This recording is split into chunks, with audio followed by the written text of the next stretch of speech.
Hello everyone. I am the storyteller, and today, I bring you a tale of a man whose life was not just interrupted by an eerie force but completely fractured. You may want to listen closely, for this story will not only captivate you but will also make you question what is real and what isn't. I know some of you might be listening to this video to fall asleep. But I warn you, tonight's tale will keep you up, your mind restless, and your thoughts tangled in fear. Before we dive deep, don't forget to like the video, subscribe to the channel, and share where you're watching from. What time is it where you are? Let's journey together into a world of confusion, horror, and the deep existential dread of losing yourself to something that isn't you. The first time I saw him, I nearly dropped my protein shake. There I stood in the gym, drenched in sweat from a grueling workout, surrounded by harsh fluorescent lights that did nothing but amplify the dull hum of the machines. As I looked at myself in the wall-to-wall mirrors, I noticed something strange. I saw myself perfectly synchronized, flexing my biceps as I did the same curl repetitions. But then, for just a split second, something was wrong. My reflection kept moving, curling the weights, biceps flexing while my own arm remained completely still, frozen in place. It wasn't just a trick of the light. It wasn't fatigue or lack of sleep. No, this was something far more disturbing. For a moment, my reflection was alive, doing what I couldn't. My heart skipped several beats, and I nearly dropped my bottle. I blinked.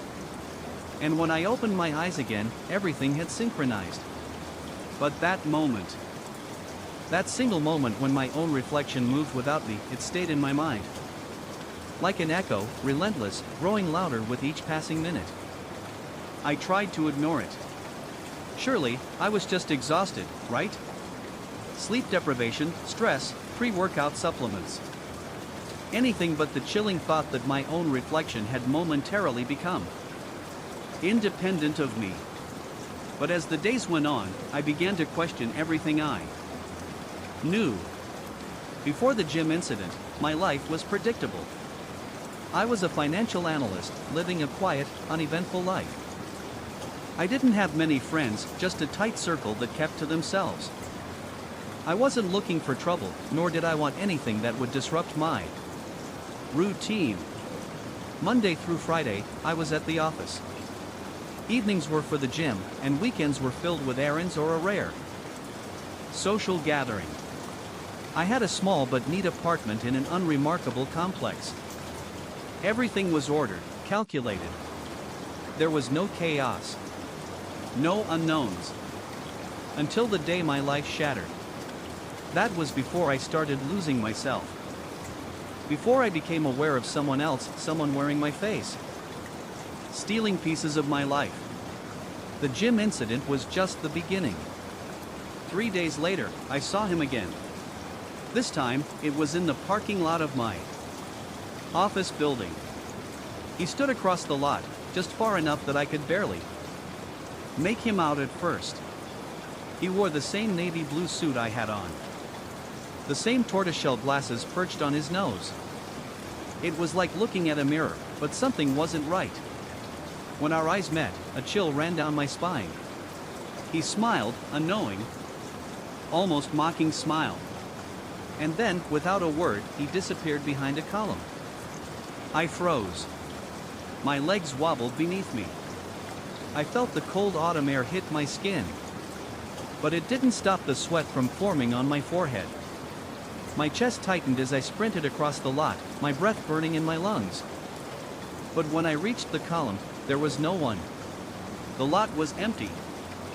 Except for a faint smell, my cologne, but stronger. It hung in the air like a faint trace of a memory that wasn't mine. And then the oddities began. My apartment, my sanctuary, became something else. My bedroom smelled of my cologne when I hadn't worn any the day before. The bathroom mirror fogged up, mysteriously as if someone had just showered. I found small rearrangements in my apartment, books on different shelves, the remote control on the wrong side. of the coffee table. But the worst part was the feeling. The sensation of someone else there with me. Someone moving in the background. Out of sight, but close enough that I could almost feel their breath on my skin. One evening, my coworker Allison casually mentioned a conversation we had. Supposedly had about cryptocurrency at the water cooler. My stomach dropped. I had never even been to the water cooler that day. I had been in meetings back to back. I nodded numbly, my throat tight. I didn't know what to say. What did she mean? How could she remember a conversation I never had? The sense of disorientation grew. It wasn't just small incidents now. My reflection, my smell, my voice. It was all being stolen, altered, manipulated by something or someone. Who wore my face? Panic became my constant companion. I couldn't sleep without waking in a cold sweat, convinced that I was being watched by something unseen, something that wore my eyes. I installed cameras in my apartment, one in each room. The first night, everything seemed fine.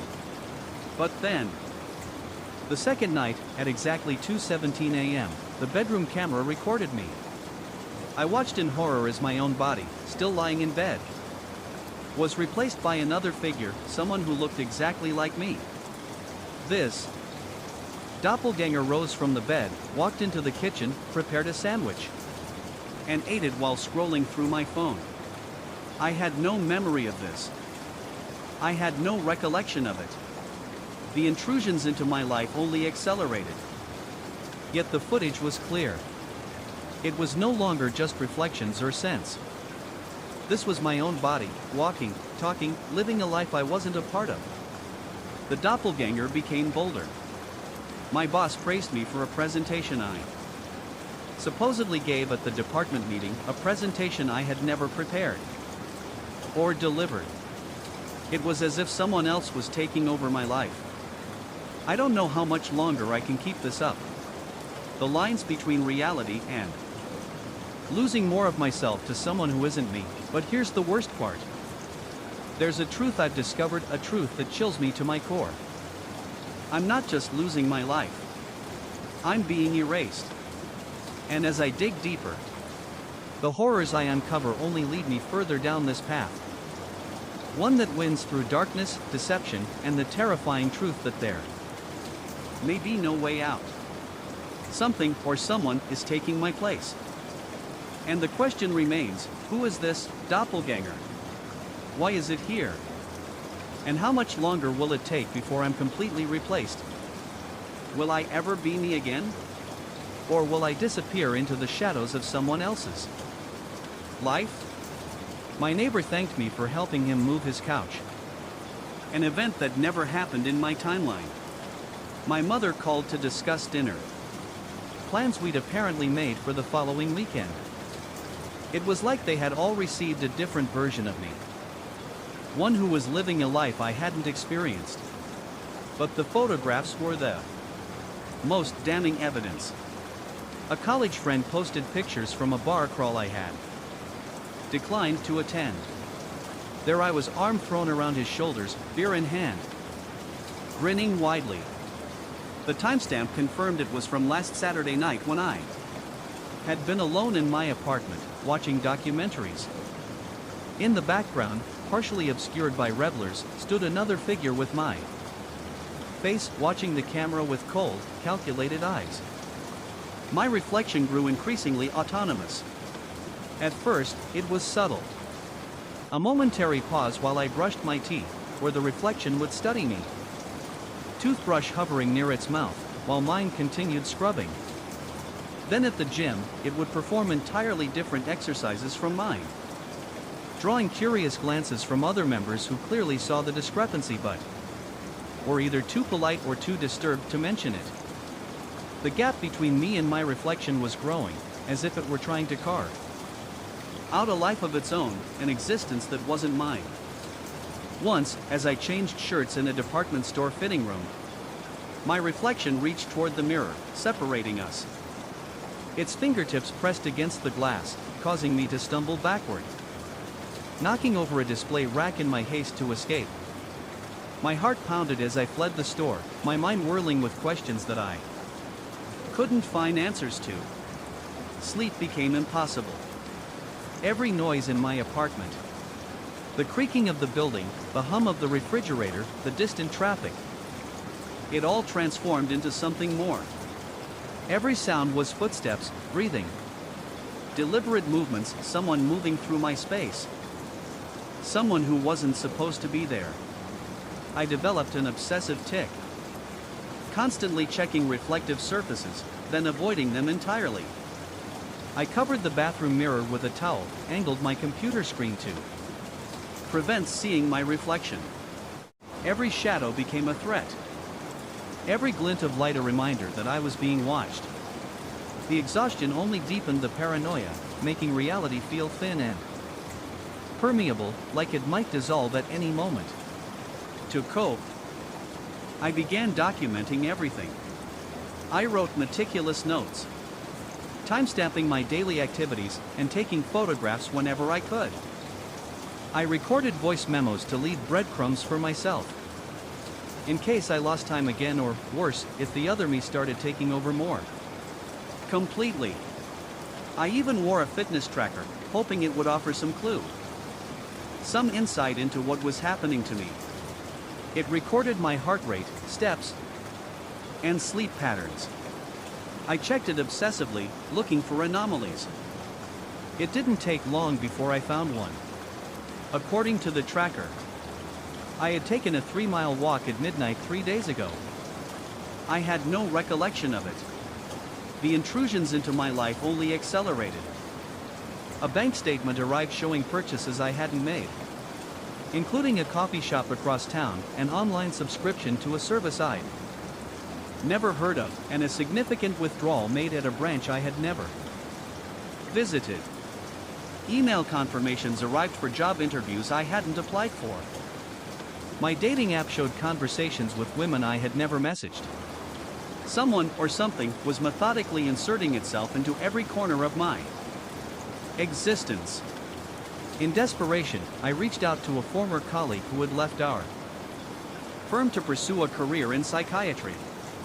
I explained my situation, framing it as disturbing dreams and lost time. His furrowed brow told me he wasn't buying the sanitized version of the story, but he referred me to a specialist anyway. I never made it to the appointment. When I arrived at the office building, the receptionist greeted me by name. She checked her computer before informing me that my session had been completed yesterday. According to her records, I had spent 50 minutes discussing my dissociative episodes with the doctor, but I had no memory of it. The bathroom at work became my sanctuary, the one place where I could hide, where I could try to collect myself when the panic threatened to overwhelm me. On a particularly bad day, I splashed cold water on my face, the shock of it grounding me for a moment. But as I reached for a paper towel, I noticed something different about the mirror. My reflection stood perfectly still while I moved. Its expression remained neutral, but horror bloomed across my face. Slowly, deliberately, my reflection raised one finger to its lips, shushing me. My throat closed up completely. I couldn't scream. I couldn't even breathe. This was no longer just about getting out. It was about survival. This was a war for my identity, one I was losing. And the worst part? I had no idea who or what was doing this. As I stood there in the bathroom, staring into the mirror, I realized the truth I had been avoiding. The reflection was no longer a mirror of me. It had become something else. Something that had taken over my life. And I didn't know how much longer I would even exist in my own body. Would I become a mere spectator to my own life? Locked out while this imposter lived in my place? How many more days would pass before the reflection fully stepped into the world, pushing me further into the darkness? No one would believe me. I had no proof. only the feeling that my body was no longer mine. I don't know how much longer I can keep this up. The lines between reality and nightmare are blurring. I need to act, but every move feels like it's being watched. Who else is out there, wearing my face, living my life? And will I ever be free from this haunting version of myself? Or am I already gone? You look unwell, it said, its mouth moving while mine remained frozen in terror. The voice that emerged from its throat was mine. Yet not mine, slightly deeper, more confident. Perhaps you should take some time off. I can handle things here. I stumbled backward, colliding with the bathroom stall door. My heart thundered so violently I feared it might rupture, the pulse hammering in my ears. The thing in the mirror smiled my smile, but wrong. Too wide, too knowing. Who are you? I managed to whisper, my voice cracking with fear. I'm you, it replied simply, its tone cool and detached. The better version, the version everyone prefers. My legs finally gave out. I slid down the wall to the floor, my breath coming in sharp, painful gasps. I couldn't tear my eyes away from the figure in the mirror. When I managed to look up again, the mirror showed only my true reflection. Pale, sweating, crumpled on the bathroom floor. I called in sick the next day. And the day after that. I unplugged all the mirrors in my apartment. Covered them with sheets. I deleted my social media accounts, disabled my email. Turned off my phone. Anything to escape this thing that had begun to consume my life. But it wasn't enough. I filled my kitchen sink with water, hoping for some normalcy, for the reflection to behave as it should. It responded to my movements as expected. But when I leaned closer, the face staring back at me seemed subtly different. More confident, healthier. The dark circles under my eyes gone. That night, lying in bed with every light in the apartment blazing, I heard it. The sound of my front door opening. The familiar sound of my own footsteps crossing the living room floor. The rustling as my coat, was hung on the rack. The refrigerator door opened and closed. I remained paralyzed under the covers. Sweat soaking through my shirt. My heart raced so fast it became one continuous roar in my ears. The bedroom door creaked open. I squeezed my eyes shut, unable to face what was coming. The mattress depressed as something sat on the edge of the bed. I could smell my own cologne, stronger than I'd ever applied. We need to talk, my voice said. This isn't working for either of us. I forced my eyes open. There I sat at the foot of my own bed. Not a reflection, not a hallucination, but solid flesh. My doppelganger wore my favorite gray sweater and jeans. Its hair was styled the way I always attempted but never quite achieved. It looked like me on my best day, the version of myself I always aspired to be. What do you want? I croaked, pressing myself against the headboard. To exist, it replied simply. To live. I've been watching you waste this life. 4 years. Same routine, same fears, same excuses. I can do better. I am doing better. You're stealing my life, I said, my voice breaking. It shook its head, my head, with what looked like genuine sympathy. I'm improving your life. Your friends prefer me. Your colleagues respect me more. Even your mother enjoys our conversations more. It leaned closer, and I could smell mint on its breath. I'm not replacing you. I'm upgrading you. You're not real, I whispered. More to convince myself than it. I'm as real as you are. It extended a hand toward my face. I flinched away. But it merely brushed a tear from my cheek. Its touch was warm, solid. We can share this life, take turns, it smiled my smile again. But with a confidence I had never possessed. You could just rest. Let me handle things. Haven't you been tired for so long? And I had been. Bone deep exhausted, worn down by the daily grind, by expectations I couldn't meet, by the constant fear of failure. The offer was tempting to surrender. To rest, to let someone more capable take over the burdens I struggled to carry. For a moment, I considered it. Then I noticed something strange about its eyes. Despite the perfect replication of my features, its pupils were different. Slightly elongated, almost rectangular, not human.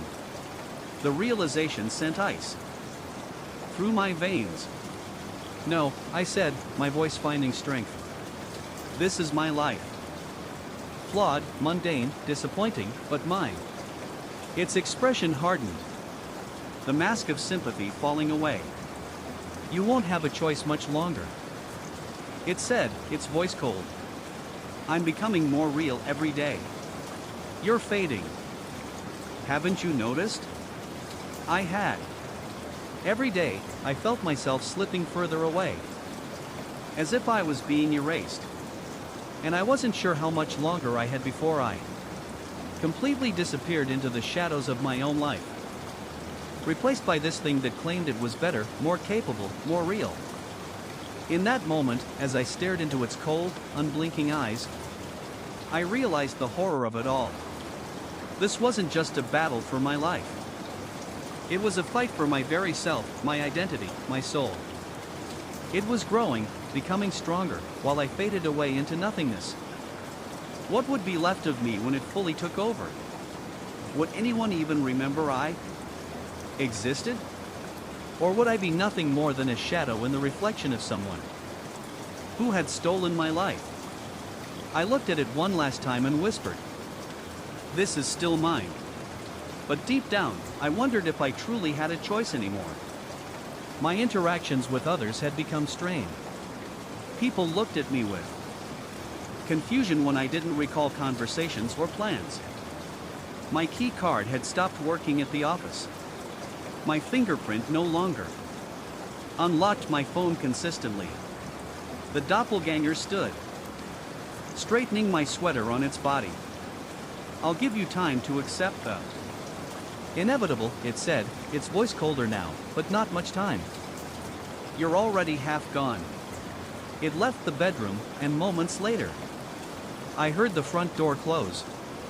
I remained frozen, listening to the silence of my apartment, feeling the boundaries of my existence growing thinner, less certain. I could feel myself slipping, fading, as if I was evaporating into the air. No longer tethered to the world around me. In the darkness of my bedroom, I held my hand up to the faint moonlight filtering through the blinds.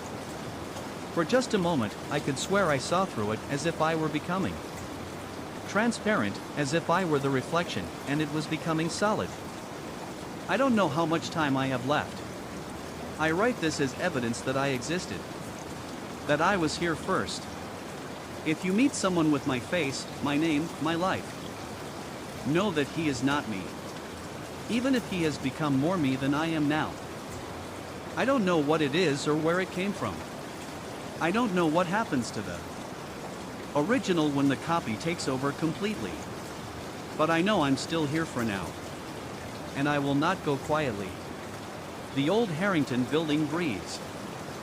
I know this sounds insane, but after 6 weeks working here, I'm certain of it. The century-old brick and timber structure inhales during the day. Walls expanding imperceptibly, floorboards stretching. And exhales at night when everyone leaves. Everyone except me. As the new night manager, I'm alone when the building shifts. When the shadows thicken in corners they shouldn't, when the whispers start. 3 days ago, I would have sworn to you I was a rational man. Now I'm no longer certain what I am or what's happening to me. My name is Daniel Mercer. I took this job because I needed the money. Simple as that. The ad seemed almost too perfect. Night manager position at the historic Harrington building. Minimal responsibilities, decent pay. And most importantly, plenty of quiet hours to work on my novel. The interview with Mr. Whitmore, the property owner, lasted exactly 7 minutes. His pale eyes barely looked at my resume before he handed me the keys, mentioning something about high turnover, but assuring me it was nothing to worry about. I should have asked more questions. The Harrington was built in 1873. 5 stories of Victorian craftsmanship in downtown Boston. All ornate moldings in dark wood paneling. The first floor houses an antique shop and a coffee place that closes at 6. Floors 2 through 4 are rented as office spaces to various businesses, law firms, accounting offices, a graphic design company. The 5th floor remains empty, under renovation. According to Whitmore, my office sits in the basement next to the boiler room, where the building's ancient heating system clanks and groans like something dying. The oddities began subtly. On my 3rd night, I noticed the temperature would drop suddenly in certain hallways. Cold enough to see my breath hanging in the air, only to return to normal the moment I stepped away. I blamed the building's aging climate system. Then came the persistent feeling of being watched whenever I made my rounds. I'd spin around, certain I would catch someone standing behind me, only to face empty corridors. The security cameras showed nothing unusual. Just me, looking increasingly paranoid. My first real break with reality happened during my 2nd week. I was making notes on my manuscript when the pen jerked in my hand as if grabbed by invisible fingers. A cold sensation crawled up my arm, like ice water replacing the blood in my veins. My hand began moving of its own accord, scratching violent, angular symbols across the page. I watched in horror, heart pounding painfully against my ribs, as my own fingers created a language I'd never seen. Harsh lines and curved symbols that hurt my eyes to look at directly. When it stopped, my hand was shaking so badly I dropped the pen. It clattered to the floor, rolling under the desk where I left it. I didn't touch it for hours. But when I finally did, it felt wrong. The symbols, the marks, they felt like they were alive. Like they had a purpose that I couldn't understand. And then, the whispers began. The voices weren't in my head. They were in the walls. The building was alive. It was watching me. I didn't write anything else that night. The next morning, I showed the page to a linguistics professor at the university nearby. The woman's face went blank as she studied the symbols, her fingers tracing them without actually touching the paper. She asked where I'd found this text, her voice unerringly hollow. When I mentioned the Harrington building, she handed the paper back so quickly it tore. She informed me that the symbols resembled no known language, but shared elements with certain pre-Sumerian pictographs associated with cult practices. She wouldn't elaborate further, but suggested I reconsider my employment situation. I crumpled the paper and threw it away on my walk back to my apartment. That should have been enough warning. But I convinced myself there must be a rational explanation. Maybe I'd fallen asleep at my desk and had a vivid dream. Or perhaps someone was playing an elaborate prank. I couldn't afford to quit. Not with rent due and my savings nearly depleted. The memory lapses started during my 4th week. The first one lasted only minutes. I was checking the lock on the back entrance when my vision blurred and swam. The corridor elongated impossibly before me, my head filled with a low, pulsing hum that seemed to vibrate my teeth. When my vision cleared, I was standing in front of the 5th floor elevator, my hand pressing against the wall where dark water stains formed concentric circles like ripples in a pond. 15 minutes had vanished completely. My fingertips were black with some substance that smelled of copper and earth. These episodes grew more frequent and longer in duration. I'd find myself in different parts of the building with no memory of how I got there. sometimes holding objects I didn't recognize, a tarnished key, an old photograph of people with faces scratched out, a child's worn leather shoe. I immediately locked it in a storage closet and haven't opened it since. My skin crawled with the certainty that during these blackouts, I wasn't alone in my body. The reactions from the daytime employees made things worse. Marissa from the legal office on the third floor asked if I was feeling all right after finding me staring at a blank wall one morning, unresponsive to her questions. Apparently, I'd been standing there for at least 20 minutes. The next day, she wouldn't meet my eyes, hurrying past with her hand clutching a small silver cross. The security guard, Thomas, cornered me in the parking lot last week. He described how he'd reviewed footage from a camera malfunctioning on the fourth floor and saw me walking backward down the hallway at 3 a.m. My head turned 180 degrees, whispering to the ceiling. When he showed me the footage, the screen displayed only static. Thomas quit the following day. My own appearance has begun to frighten me. The mirror shows a gaunt face with sunken eyes, skin too pale, movements too jerky. Sometimes when I catch my reflection in the polished brass elevator doors, I swear my mirror image hesitates a fraction of a second before mimicking my movements. Yesterday, I thought I saw it smile when I wasn't smiling. The most terrifying incident happened 3 nights ago. I was making my rounds on the second floor when I heard something heavy being dragged across the floor above me. The sound moved deliberately from one end of the ceiling to the other, followed by 3 distinct knocks. The rational part of my brain suggested it might be the building settling or pipes expanding. But the primitive part of me, the part connected to ancient instincts, knew something was moving up there. I forced myself to investigate, my flashlight beam trembling across darkened offices and conference rooms. I found nothing on the 3rd floor, nor on the 4th. The 5th floor, the supposedly empty floor, was locked as always. I stood outside its heavy oak doors, my entire body vibrating with dread. The brass handle was ice cold against my palm as I tested it, finding it locked. I should have been relieved. Instead, I pressed my ear against the door. At first, I heard nothing. Then, a soft shuffling, like many feet moving across carpet. A low murmur of voices speaking in that same strange language my hand had written. My breath caught in my throat as something on the other side pressed against the door. Something heavy and solid.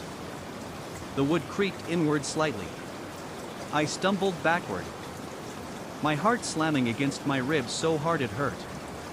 The voices stopped. Then a single knock from inside the door.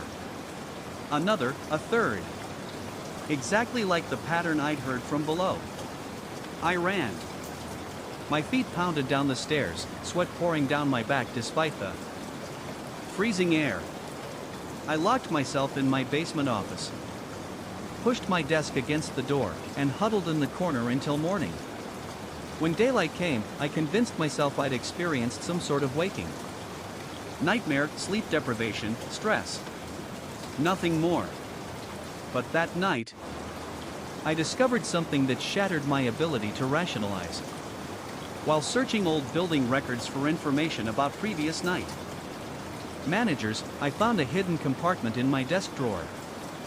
Inside was a leather journal, its pages yellow with age.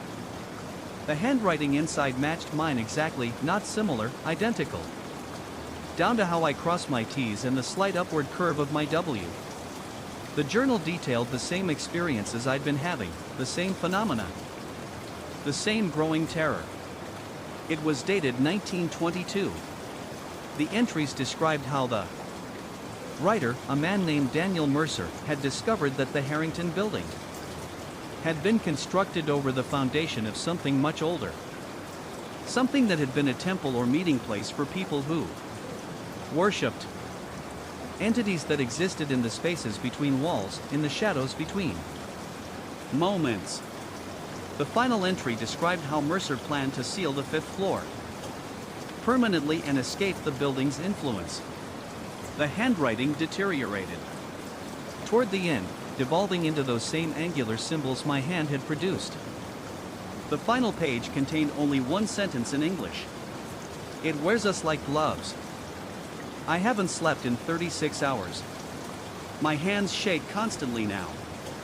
Twice today, I've caught myself writing those symbols again without realizing. The building seems to pulse around me. The walls breathing faster. More hungrily. The whispers are constant now. Even when I press my hands over my ears, they're coming from inside my head. I'm writing this account as a warning. I've decided to leave tonight, to walk out and never return. I placed my resignation letter on Whitmore's desk along with the keys and security codes. I won't even go back to my office to collect my things. Whatever exists in this building, whatever has existed here since before that building itself, wants something from me. From us. From all the Daniel Mercers who have worked here. But as I finish writing this, sitting in the coffee shop on the first floor, I feel a familiar coldness creeping up my arms. My vision is beginning to blur. I recognize the signs now. An episode is coming. One of those lost periods of time. I need to get out now before I find myself at my desk in the basement office. The doors are locked from the inside.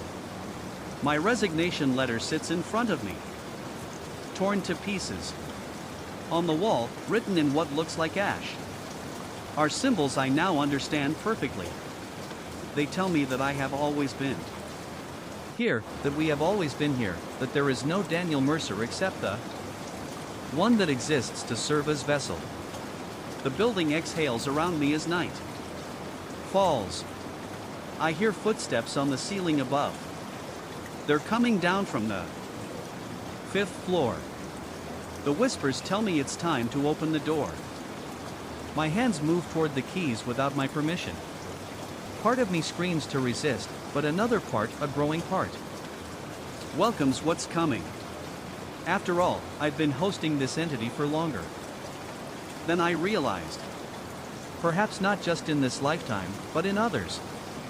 The footsteps have reached the basement stairs.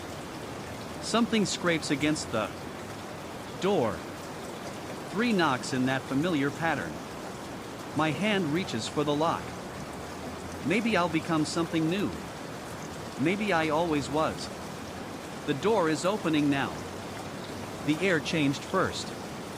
One moment, I was hiking the familiar Oakwood Trail. The next, I was breathing something that felt thicker. As if each lungful carried a subtle weight I couldn't quite identify. That was my first clue, though I wasn't aware enough to recognize it yet. The trail looked identical. Same dirt path winding through towering pines. Same rocky outcroppings dotting the landscape. But that sky, that impossible wrong sky, glowed with a sickly amber hue that shouldn't exist. In nature, like jaundiced skin stretched across the horizon. I checked my watch. 2:17 p.m.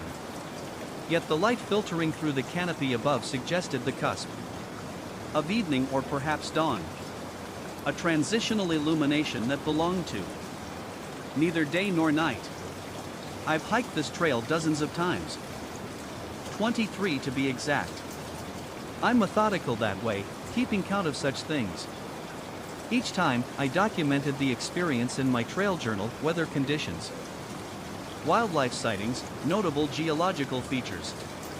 Nothing in those meticulous records prepared me for this. Nothing could have. The first anomaly beyond the sky was subtle. A cardinal flitted between trees ahead of me.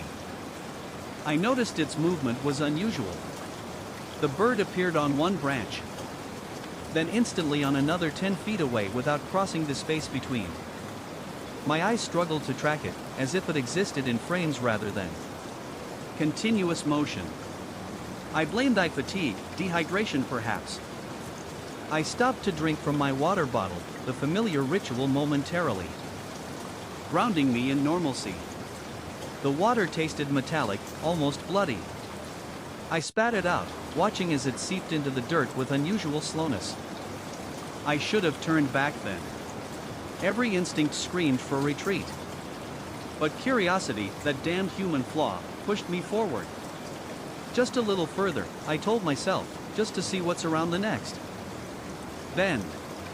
The temperature dropped several degrees in an instant. No gradual cooling, but an abrupt shift, as if I'd stepped into a walk-in freezer. My breath fogged before me in ghostly plumes that lingered too long in the air, twisting into shapes that almost resembled letters before dissipating. The silence hit me next. The absolute absence of sound.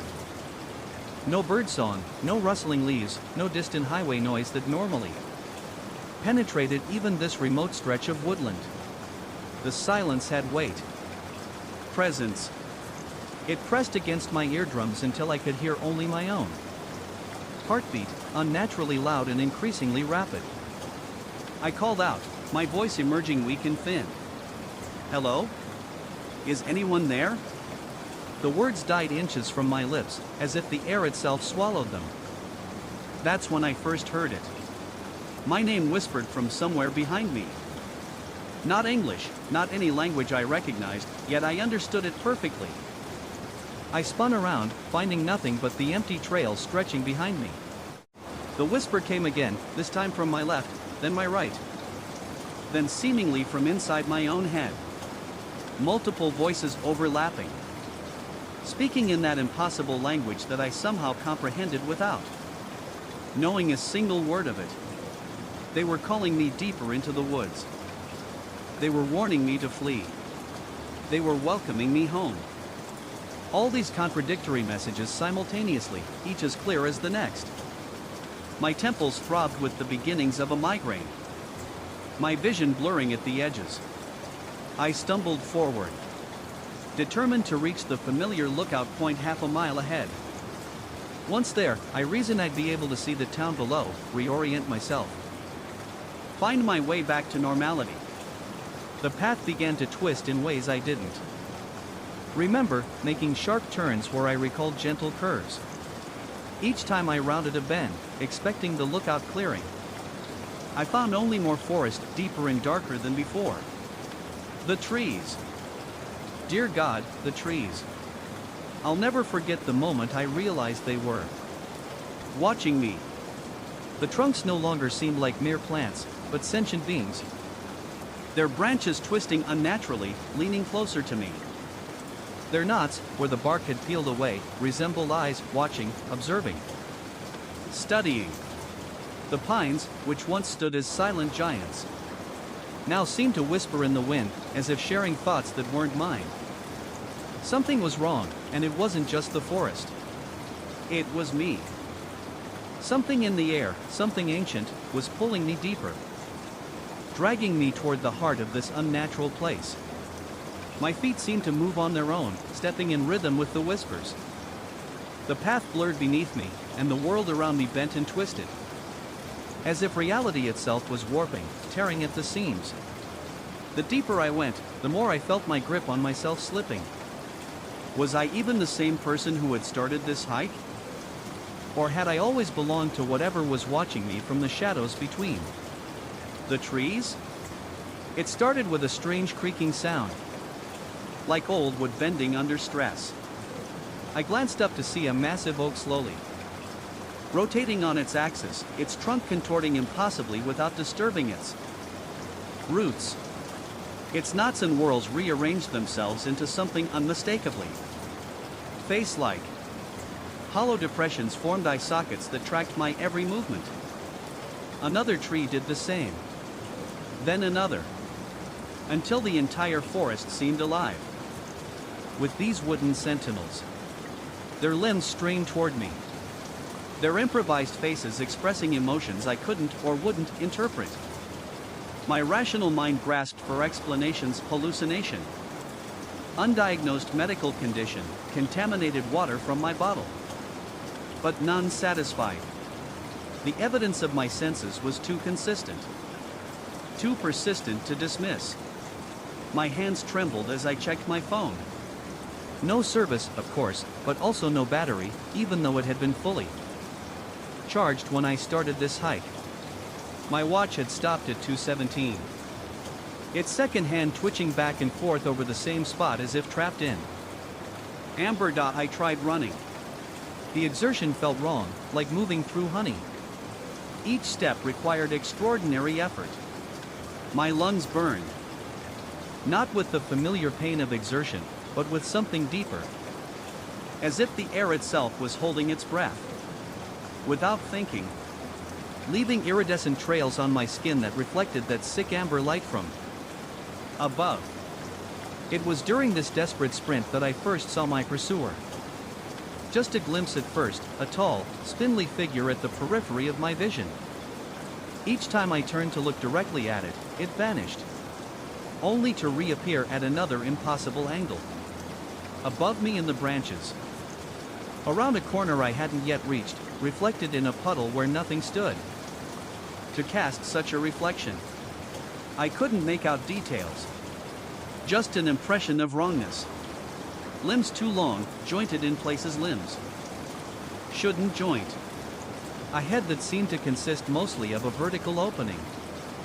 Like a mouth frozen mid-scream. I fell. My ankle twisted on an exposed root. Or did the root raise itself to trip me? On hands and knees. I raised my head to find the entity standing directly before me. No longer hiding in peripheral vision. Its form made no anatomical sense. Segments of it existing in contradictory perspectives simultaneously. As if assembled from multiple camera angles of the same impossible being. It had no eyes that I could discern. Yet I felt seen, not just externally, but internally, as if it were examining not just my body, but the very architecture of my consciousness. My mouth dried instantly. My heart hammered so violently I feared it might tear itself from my chest. A high-pitched keening filled my ears, which I realized with horror was coming from my own throat. I scrambled backward, fingernails breaking as they clawed at the dirt and stone. The thing spoke my name again in that language I shouldn't understand. It told me I had crossed a threshold few humans ever find, and fewer still recognize when they do. It told me reality is not a solid thing, but a consensus, a shared agreement, and that I had wandered into a place where different rules applied, where different beings had formed their own consensus about how existence should operate. It told me I was a visitor, but could become a permanent resident if I accepted certain changes to my fundamental nature. I managed to ask through lips numb with terror. What would happen if I refused? The entity made a sound like stone grinding against stone. Laughter, I realized, with a fresh wave of revulsion. The forest itself seemed to laugh with it. Trees swaying in a wind I couldn't feel, their wooden faces contorting in mirth. The ground beneath me softened, began to part like lips preparing to swallow me whole. In desperation, I lunged past the entity, finding my feet again and sprinting deeper into the forest, away from the trail, away from any hope of finding my way back, driven purely by animal terror. Time lost meaning. I might have run for minutes or hours. The amber light never faded, maintaining that eternal dusk-dawn quality. Occasionally, I'd spot landmarks I recognized from earlier, shadows in the trees. Rocks I had passed, but they were wrong. Everything was wrong. I was trapped in a loop, running in circles, each step leading me further into the forest I had once known, but now felt utterly alien. The trees no longer stood as silent giants, they were eyes, they were watchers. And I was nothing more than a prey. The same distinctive rock formation, the same fallen log, suggested I was moving in circles despite my best efforts to maintain a straight course. The whispering voices grew more numerous, more insistent. The trees continued their impossible contortions to watch my progress. And always, my pursuer would appear and disappear at random intervals. Sometimes ahead of me, sometimes behind. Sometimes impossibly far away, yet completely distinct. Sometimes so close I could feel a coldness radiating from it. My strength began to fail. My legs burned. My lungs heaved. My vision tunneled. I collapsed against a tree trunk, immediately regretting it when I felt the wood shift against my back, molding itself around me in a grotesque embrace. I pushed away, stumbling into a small clearing I hadn't noticed before. In the center stood a simple wooden doorframe, just the frame. No door, no surrounding structure. Standing erect as if built there. Though it clearly wasn't attached to anything. Through it, I could see the normal trail, the normal sky, the normal forest I had started in. Salvation just steps away. I approached cautiously, suspecting a trap. The entity appeared beside the doorframe, its impossible geometry somehow even more pronounced now, as if it was struggling to maintain any semblance of three-dimensional form. It explained in that language I impossibly understood. That thresholds worked both ways. I had crossed unwittingly. I could cross back intentionally, but having seen what lies beyond the consensus reality, I would never be able to unsee it. The threshold would always be visible to me now, and others like it scattered throughout the world. My jaw clenched, skin crawling with revulsion both at the entity's proximity and its implication. Did I want to know that such places existed? That reality itself was so fragile, so permeable that beings like this lurked just beyond the edge of normal perception? Knowledge has a price. Ignorance its own cost. I asked why it was letting me go. The entity's form fluctuated, parts of it seeming to recede into dimensions I couldn't perceive before snapping back into visibility. It conveyed that I was more useful as a messenger than as a captive. Those who wander back serve as warnings, as seeds of doubt in the collective human consensus. Each person who glimpses beyond the threshold weakens the boundary for all. With that chilling revelation, I stumbled through the doorframe, feeling a momentary resistance like pushing through a membrane. Then sudden release as I emerged back onto the familiar trail. The normal blue sky overhead nearly brought me to tears of relief. My phone buzzed in my pocket again. I pulled it out. My watch ticked again, though it now reads 6:43 p.m. Over 4 hours lost in that other place. I half ran. Half limped back toward the trailhead, toward civilization. Toward everything solid and real and agreed upon. Only once did I glance back. Seeing nothing but ordinary forest behind me. Yet something caught my eye at the periphery of my vision. A simple wooden doorframe standing between two distant trees, barely visible through the foliage. I've told no one about what happened. Who would believe me? I've resumed my life, my job, my relationships. Everything appears normal, but I see them now. Thresholds everywhere. In the corner of my basement, where the shadows never quite disperse. In the space between two buildings downtown that seems deeper than it should be. In the peculiar arrangement of trees in the park that frames emptiness in a very specific way, doorways to elsewhere, hiding in plain sight. Sometimes, in quiet moments, I hear the whispers again. That language I shouldn't understand, calling my name, inviting me back. Sometimes I catch glimpses of watchers at the corner of my vision. Gone when I turn to look directly. Sometimes I wonder if I truly escaped. Or if that's simply what they wanted me to believe. And sometimes, God help me, I find myself drawn to those thresholds. Wondering what other realities might lie beyond them. What other consensuses exist alongside our own. Knowledge once gained creates its own terrible hunger. The entity knew this. Perhaps that's why it let me go. I keep this journal now as a warning. Though I don't know who I'm warning or why. If you found it and are reading these words, then perhaps you too have glimpsed beyond a threshold. Perhaps you too now see the doorframe standing where nothing should stand. Perhaps you too hear the whispers. If so, I have only this advice. When something inside you begins to yearn for that amber light, when the whispers start to make a terrible kind of sense, run. Run toward the solid, the agreed upon, the consensus reality we all share. Because I'm not sure how much longer I can resist the call to step through once more. And next time, I don't think I'll be allowed to return.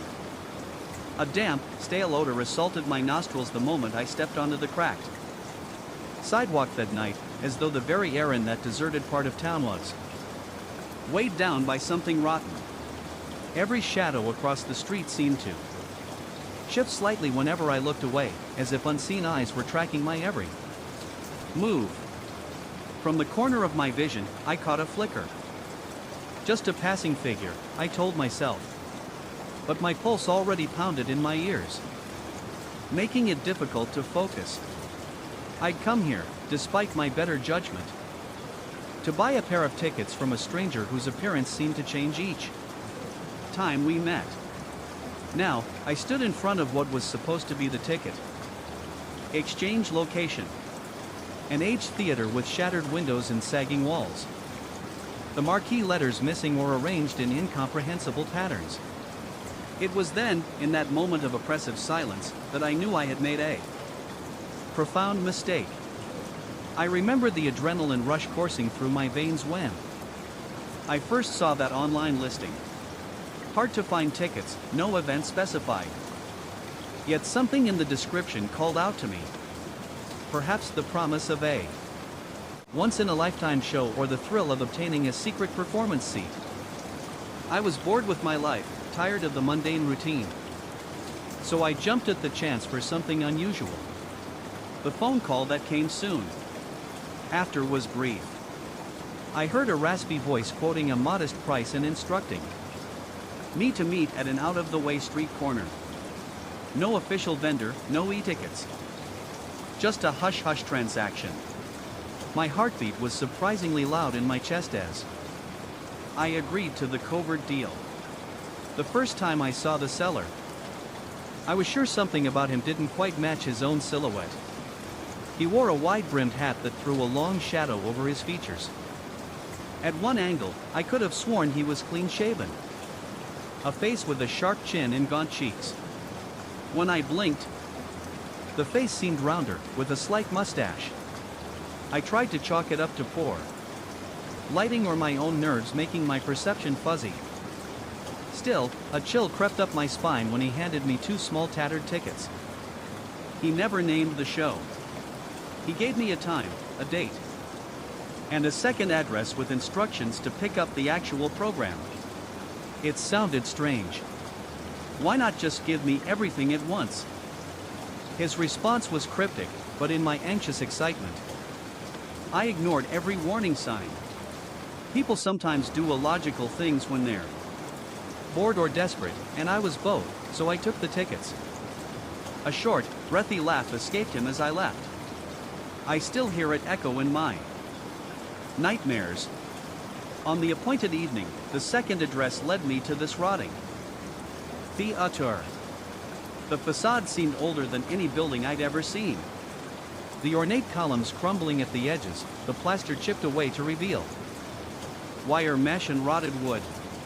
The double doors were locked. But a side entrance stood ajar, its wood dark with what might have been water, damage or mold.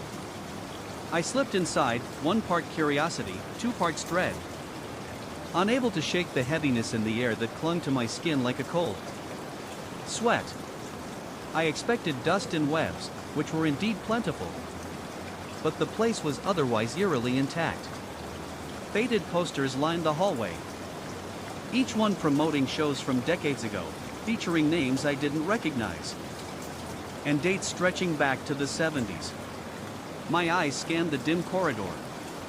reading fragments of old play titles.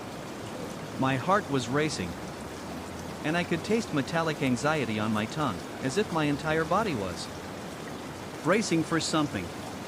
My phone's flashlight flickered, reflecting off the shattered frames. Then, for a split second, I caught a glimpse of a silhouette in the reflection. Someone behind me. I whipped around and found no one there. My breath stuck in my throat. I recalled the instructions. Go to the stage. Present your tickets. That's what the stranger had said, though I wasn't sure to whom I was supposed to present them. The concession stands were roped off with dusty velvet cords. The seats beyond the main entrance arch remained hidden in the dark. My footsteps echoed ominously on the old tile floor as I made my way toward the main auditorium. The door creaked loudly, sending a jolt of terror through my chest as I stepped inside. What I found behind those doors made my stomach clench. The stage lights were on, casting a wavering glow on a group of translucent performers, a surreal ensemble wearing old-fashioned costumes. They moved slowly, as if stuck in a loop of gestures and steps. It took several seconds for my mind to register that what I was seeing was real, yet impossible. They were only partially there, their outlines flickering like poor reception on an ancient television. The seats in front of them were filled with what looked like silhouettes, undefined, dark forms that gave the unsettling impression of an enthralled audience. None of them reacted to my entrance. Each figure faced the stage, backs turned to me as if ignoring the intrusion of the living. My heart hammered so hard in my chest I thought it would bruise my ribs from the inside. A clammy sweat coated my palms. I tried to call for help, but my voice came out as a croak of breath that barely left my throat. Breathing heavily, I found a side aisle and moved away from the stage, hoping there might be some exit that didn't require me to get closer to those shadowy figures. Just as I was about to try a side door, I felt a presence behind me, a soft, whispery sound that might have been a voice. I spun around, nearly dropping my phone, and found nothing. The lights on stage flickered, and the cast of phantoms repeated their dance, stepping in the exact same pattern as before. I clutched my phone, more for comfort than illumination at that point, and tried to call someone. Anyone. The screen displayed a strong signal. Yet, all I got was static. My heart lurched as I saw the date on my text messages, 1978. Every attempt to send a message simply returned a bizarre error code. The timestamp locked in an era decades gone. I stared at the phone in disbelief, my breathing ragged and my skin breaking out in a frigid sweat. My hands started trembling, the device slipping in my grip. And I realized with growing terror that I was alone with something I couldn't understand. Attempting to ground myself, I repeated in my head that none of this could be real. Perhaps the building's interior was rigged with elaborate holograms, a bizarre art installation designed to unnerve unsuspecting trespassers. That had to be it, right? But then I heard soft footsteps. Someone was walking across the stage, blending in and out of the flickering performers as if caught between their world and mine. I thought it might be the stranger who sold me the tickets. But every time the figure turned, its form seemed to shift, face elongating, then contracting. My stomach flipped, and the sensation of pins and needles crept along my neck. I tore my gaze away from the stage and spotted a door, labeled exit in faint chipped letters. With a desperate burst of adrenaline, I bolted. Every step echoed unnaturally, as though the hallway itself was stretching. My lungs burned, and I could hear my breath rasping in my ears. I stumbled into the exit door, pushing it with all my might. It gave way and a rush of damp night air hit my face. Relief fluttered in my chest until I realized I was standing on stage. facing the flickering orchestra of translucent performers. Somehow, the door had led me back to the exact same point I was trying to escape. The stage beneath my feet was oddly solid, though a thick layer of dust covered the wooden planks. I could sense the presence of an audience behind me, silent and waiting.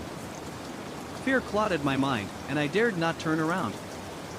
Instead, I stepped carefully off the stage and back into the aisles, each seat still filled with a shadow-like form. No matter which door I chose, no matter which hallway I wandered, I always emerged again behind the curtains, or beside the stage, confronted with the eternal performance looping under that sickly glow. It became difficult to tell how much time was passing. My own breathing seemed off rhythm, and my heart pounded relentlessly, as if preparing to burst. I tried to calm myself by reviewing each step I'd taken in my head, but the corridors felt mismatched, the architecture illogical. My phone's clock was useless, stuck in 1978. The battery meter never seemed to drop, and all attempts at calling for help continued to produce only that oppressive static. At one point, I remember reaching out to one of the shadowy audience members, hoping against hope that they were just people in costume. My hand moved through it like a dark fog, a coldness sweeping across my fingers that made my entire body shudder. I let out a strangled gasp. My chest felt tight, and for a moment, I thought I might black out. Fighting the urge to faint, I stumbled backward, nearly collapsing onto a row of threadbare seats. With each failed escape attempt, my paranoia soared. I started hearing scrapes along the walls or faint voices calling my name in rasping tones. My mouth was dry, my tongue thick. It was as if my body had turned on survival mode, flooding itself with adrenaline, leaving me shaky and disoriented. In the swirling haze of fear, I started questioning my own eyes. I would see glimpses of a man in the corner, sometimes in a top hat, sometimes in ragged casual clothes. Each time I tried to approach him, he vanished like a mirage. Eventually, my chest tightened and my muscles weakened.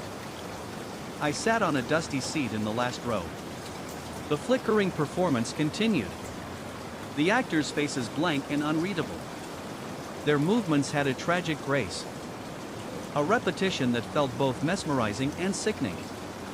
I found myself staring at them, lost in the loop of their silent gestures. My mind drifted to the phone in my pocket, and I pulled it out again. The static was still hissing, an incessant drone that seemed to warp into faint whispers if I listened too long. Then I remembered the text messages and decided, in a moment of half-delirious curiosity, to send one to a friend I knew would be home. I typed something along the lines of, "Help me. I'm stuck in an old theater." The timestamp read, August 14, 1978. I stared at it, the letter shimmering like a relic from a different life. Then the phone vibrated. A new text message appeared. It was from an unknown number, also dated 1978. The content was nearly illegible, jumbled letters with random punctuation. I felt a surge of dread so powerful I nearly dropped the phone. The sense of being completely unmoored from reality grew stronger. My stomach churned.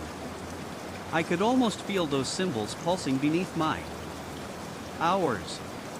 I stood and moved deeper into the theater's backstage area, deciding to explore every inch until I found a real exit. The backstage corridor was lined with moth-eaten costumes on racks. Each costume looked from a different era, faded flapper dresses, elaborate Victorian suits, glimmering disco outfits. At times, I felt the garments sway on their hangers when I passed, as though invisible hands were nudging them. My breath caught in my throat, and I gripped the phone like a talisman against whatever forces clung to this cursed place. Past the wardrobe, I found a door leading to what might have been an office. The doorknob was cold, but it turned with surprising ease, revealing a cluttered room with an overturned desk, battered filing cabinets, and stacks of yellowed newspapers, their pages curling at the edges as though they too were suffocating in this place. My heart raced as I reached for one of the papers at the top of the pile. It was dated 1978. A year that felt too distant, yet disturbingly close. The headline was chilling: "Theater closed after unspecified incident. Authorities silent."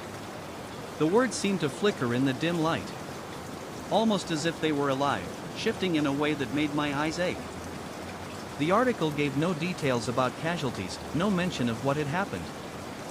It only stated that the building was condemned and was to be permanently shut down. My mind spun in circles, trying to make sense of it. The rational part of me screamed that this was just some twisted joke.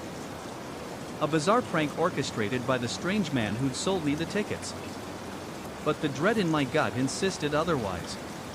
I could feel the atmosphere thickening around me, heavy with something unspoken.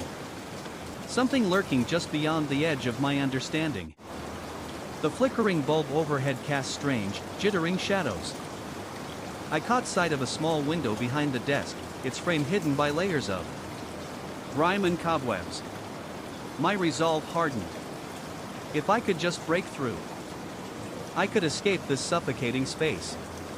I found a rusted crowbar leaning against a cabinet and used it to pry at the boards over the window. With every ounce of strength, I pulled at the boards, but they wouldn't budge. The light from the window, the only sliver of hope in this suffocating place, flickered and disappeared, swallowed by a dark, oppressive force that seemed to be closing in on me. It was as though the very air around me was alive, suffocating, waiting to consume me. My arms grew tired, the crowbar slipping from my grasp with a loud clang that echoed unnaturally.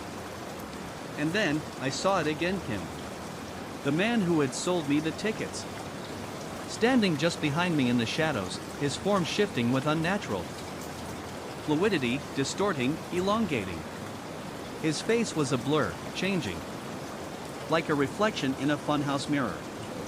A faint, mocking laughter filled the room, not coming from any one place but seeming to swirl around me, wrapping me in its oppressive embrace. It was the kind of laughter that twisted the air itself. It made my skin crawl. I couldn't stay here any longer. I ran. I burst from the office, my feet pounding against the floor, my chest tight with panic.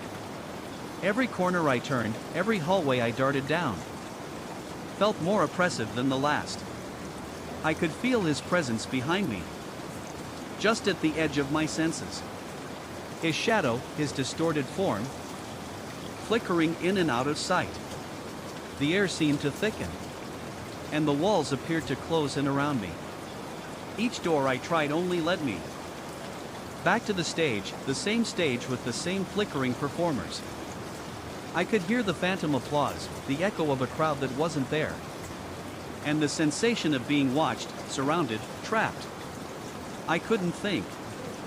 My breath came in ragged gasps, my legs heavy with exhaustion.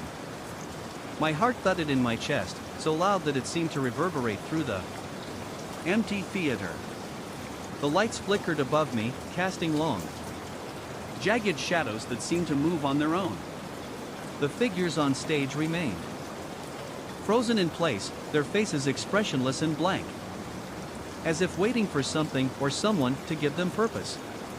My mind screamed for a way out, but the very air in the theater felt thick, cloying, as though I were suffocating within some kind of forgotten world. I felt the ground beneath my feet shift, the sense of disorientation overwhelming me. I needed to escape, but every door led back to the same place. And then, from the corner of my vision, I saw him again. The man. The one who had led me here.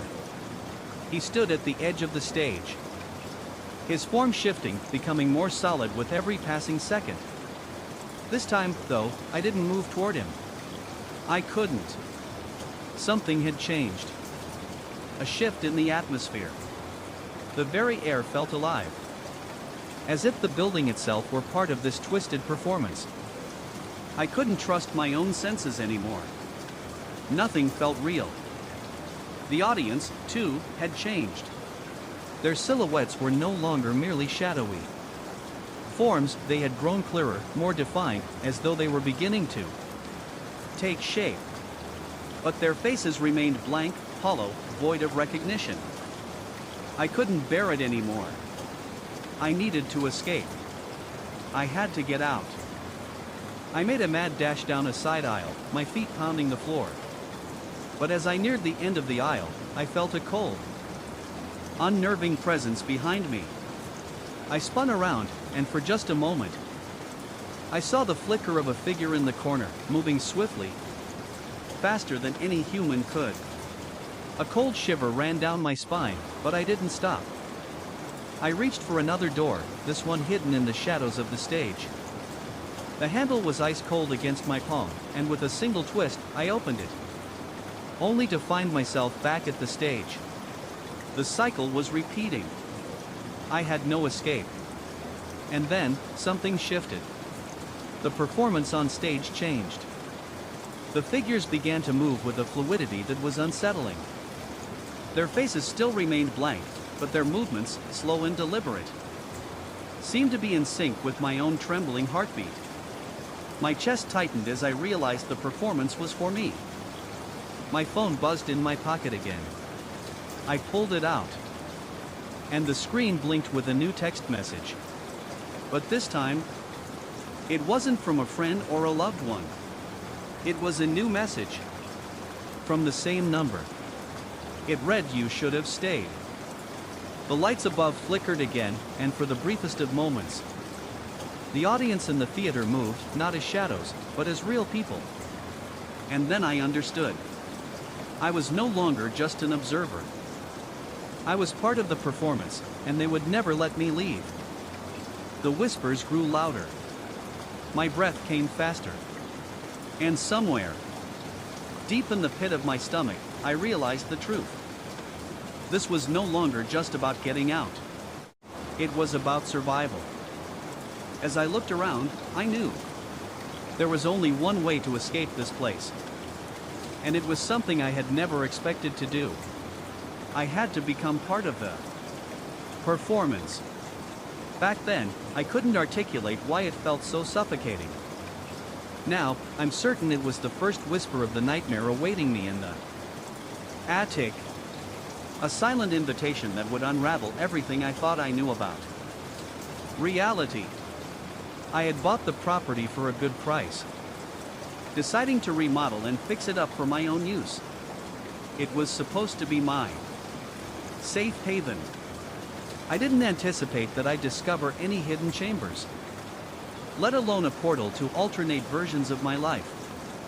But that's exactly what happened. When I pried open the attic door for the first time, I had no clue it concealed an impossible entryway to shifting realities. Even recalling those first moments in the attic sets my nerves on edge. My pulse speeds up, and my hands grow cold just thinking about it. The attic itself was cramped, with slanted ceilings that forced me to stoop. Rusty nails jutted out of the beams, and the single light bulb flickered overhead, casting elongated shadows that seemed to twist whenever I wasn't looking. The smell was thick and stagnant, reminding me of old paper left in a damp basement for too long. I climbed the rickety ladder, expecting to find forgotten furniture or boxes filled with musty clothes. Instead, I found a circular trapdoor in the far corner, almost hidden behind stacks of splintered wood planks. It looked out of place, too new and polished to belong in such a decrepit space. My pulse quickened as a tiny voice in my head said I shouldn't open it. Yet, curiosity nodded me until I lifted the handle and descended into the darkness below. I found myself in what appeared to be the house's second floor hallway. But something was off. The hallway rug was a different color. A deep burgundy with gold thread, rather than the threadbare brown one I had. Downstairs, I told myself I must have stumbled into an unused section of the house, maybe an extension or a sealed wing. But my rationalizations didn't hold. Up when I noticed that the paint on the walls looked fresh, untouched by time. My entire body tensed, my breathing became shallow, and a slick layer of sweat formed on the back of my neck. I tried to calm my heartbeat by counting backward from 10. But I only made it to 7 before I spun around to retrace my steps, only to find that the ladder I had just climbed was gone. A surge of panic turned my legs wobbly. My throat felt parched. I could hear my own breathing echo, every breath sounding too loud in the suffocating stillness. Then, I saw something even more jarring. Family photographs on the wall. My face stared back at me from the frames, flanked by people I had never laid eyes on. My chest constricted. I couldn't recall these strangers. Yet, there I was, beaming in each picture, apparently living a life that wasn't mine. Terrified, I staggered through that unfamiliar hallway, nearly stumbling over a pair of shoes left by a door. The old wood creaked beneath me, and each footstep sounded magnified, like the house wanted to broadcast my presence to something lurking just beyond the walls. At last, I found a staircase, dashed down, and burst into what should have been my living room. But the furniture was rearranged. My couch, once against the window, stood in the center of the room. The wallpaper was a pattern I'd never seen before. The strong odor of bleach hung in the air, sharp and sterile, as if everything had been scrubbed clean of any trace of time. I felt dazed, and icy pressure weighed down on my chest. My thoughts raced in circles. I was in my house, and yet I wasn't. With trembling hands, I searched for the front door. Even the door's color looked different. Now a glossy black, instead of its original peeling green. I flung it open and stepped outside, desperate for any sign of the neighborhood. Somehow, the street aligned with my memory, yet everything felt off. The street lights were older, the sidewalk had a fresh coat of paint marking new lines. It was jarring. Everything was close to normal, but not quite. As I stood there, breathing heavily, I felt an abrupt wave of dizziness wash over me. I staggered, feeling the ground shift beneath me.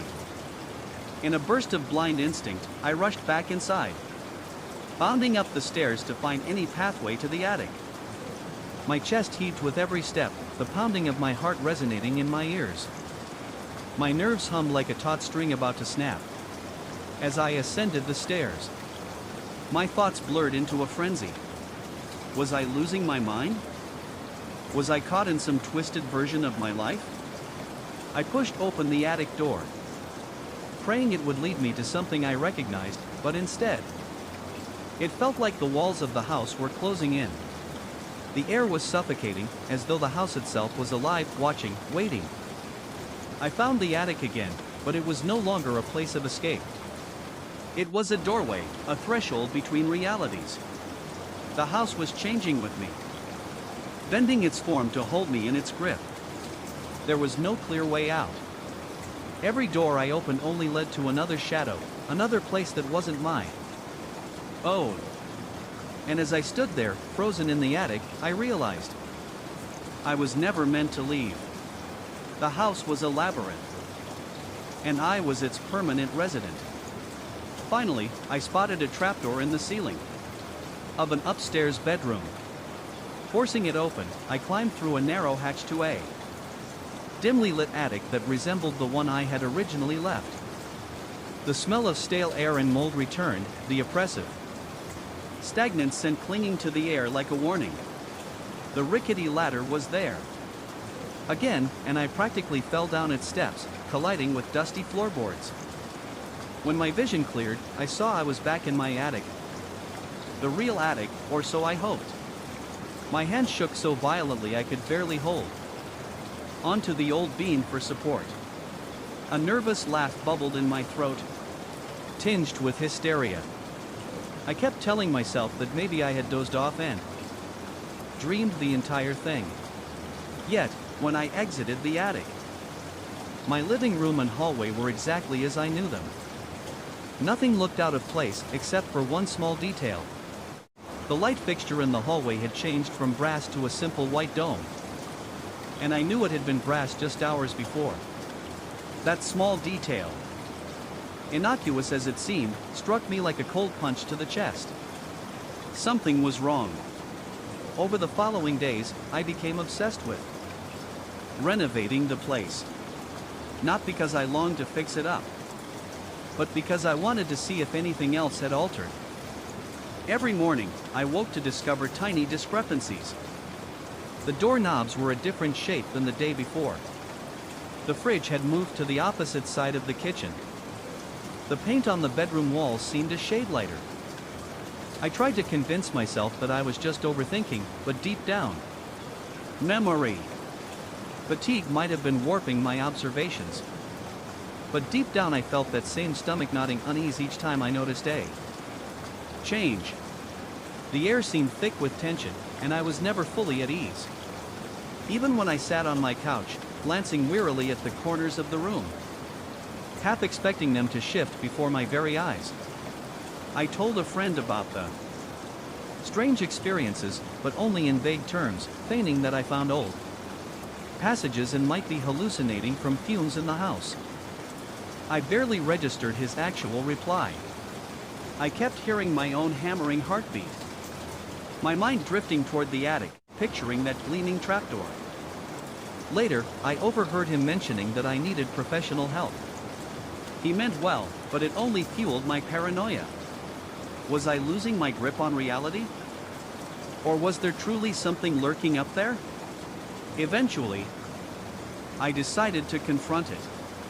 I climbed back into the attic, physically trembling, my throat dry as dust. The flickering light bulb lent only the barest illumination, distorting the shapes around me until I could have sworn they were moving. The floorboards moaned with each step, and the nails in the beams seemed like metallic teeth poised to bite if I ventured too close. Then I saw the trapdoor again. That polished circular hatch, mocking me from across the attic. My gut twisted with dread. I thought if I could just understand it, maybe I could seal it off or destroy it. I touched its handle immediately, feeling a coldness spread through my fingertips. My breath caught and a wave of nausea hit me, as if my body were protesting what I was about to do. Yet I braced myself and descended again. This time, I emerged in a version of my house that was completely abandoned. Torn wallpaper and shattered glass littered the floors. No trace of furniture remained, and the windows were broken, letting in a chilling draft. The hush was suffocating, broken only by the shuffling of debris whenever I stepped. My pulse thundered in my ears, and each inhalation felt like breathing shards of ice. The air tasted stale, and the heavy silence weighed on me like a burden I couldn't shake. It felt as though something was watching me from behind every fractured door or around every dimly lit corner. Still, I pressed on. I had to find another attic entrance, a path back to the version of reality I thought I knew. The silence, the eerie stillness, it was all-consuming. My breath caught as I moved deeper into the house, instinctively avoiding the mirrors that I passed, as if they were gateways to something worse.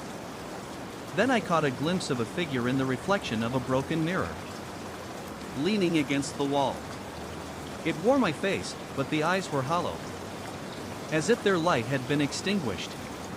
The reflection moved of its own accord, a smile curling on its lips, though my own face remained expressionless. I froze, every part of me screaming to look away, but I couldn't. The figure stepped out of the mirror, closer, closer, until I could feel its cold, empty gaze. And that's when I realized I wasn't alone. I spun around, chest constricting in terror, only to find nothing behind me. Yet the reflection remained in my peripheral vision, a fleeting suggestion of an impossibility. My breathing grew ragged, and the floor felt unsteady beneath me, as though the house itself was coming, alive to reject my presence. Desperate, I searched every corner until at last I discovered a hatch in what used to be the foyer ceiling. The ladder leading up there was snapped, so I had to stack broken chairs to reach it.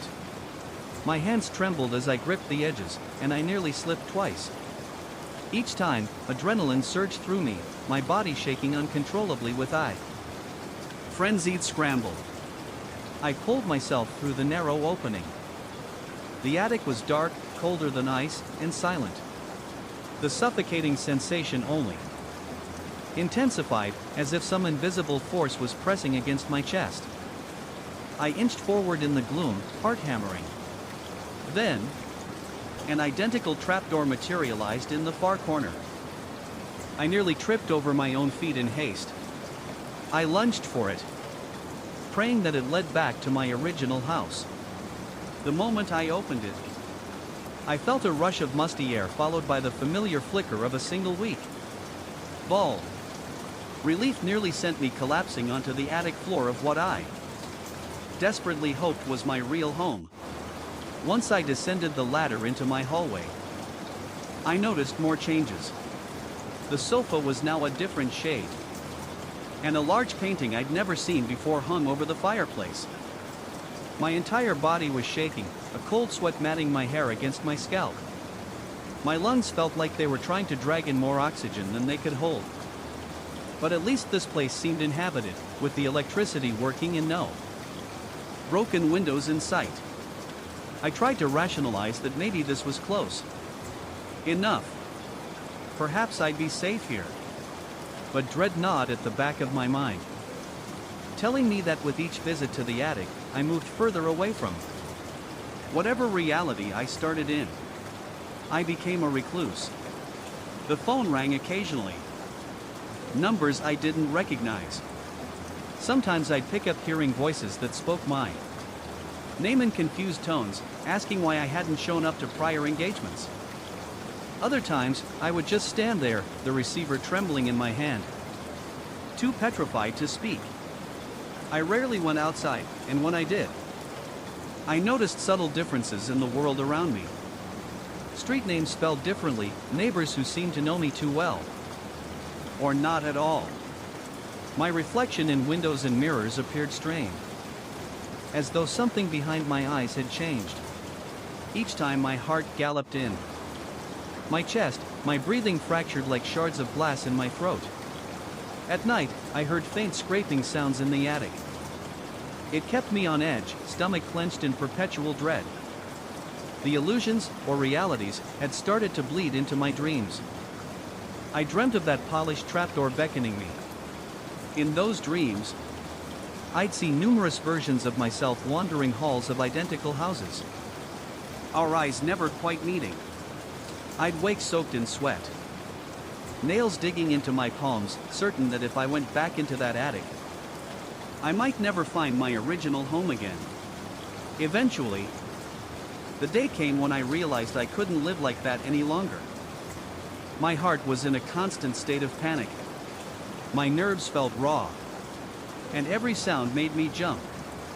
The only option was to face the attic one last time, either to destroy that cursed portal or understand how to lock it permanently. I steeled myself, forcing my feet to move.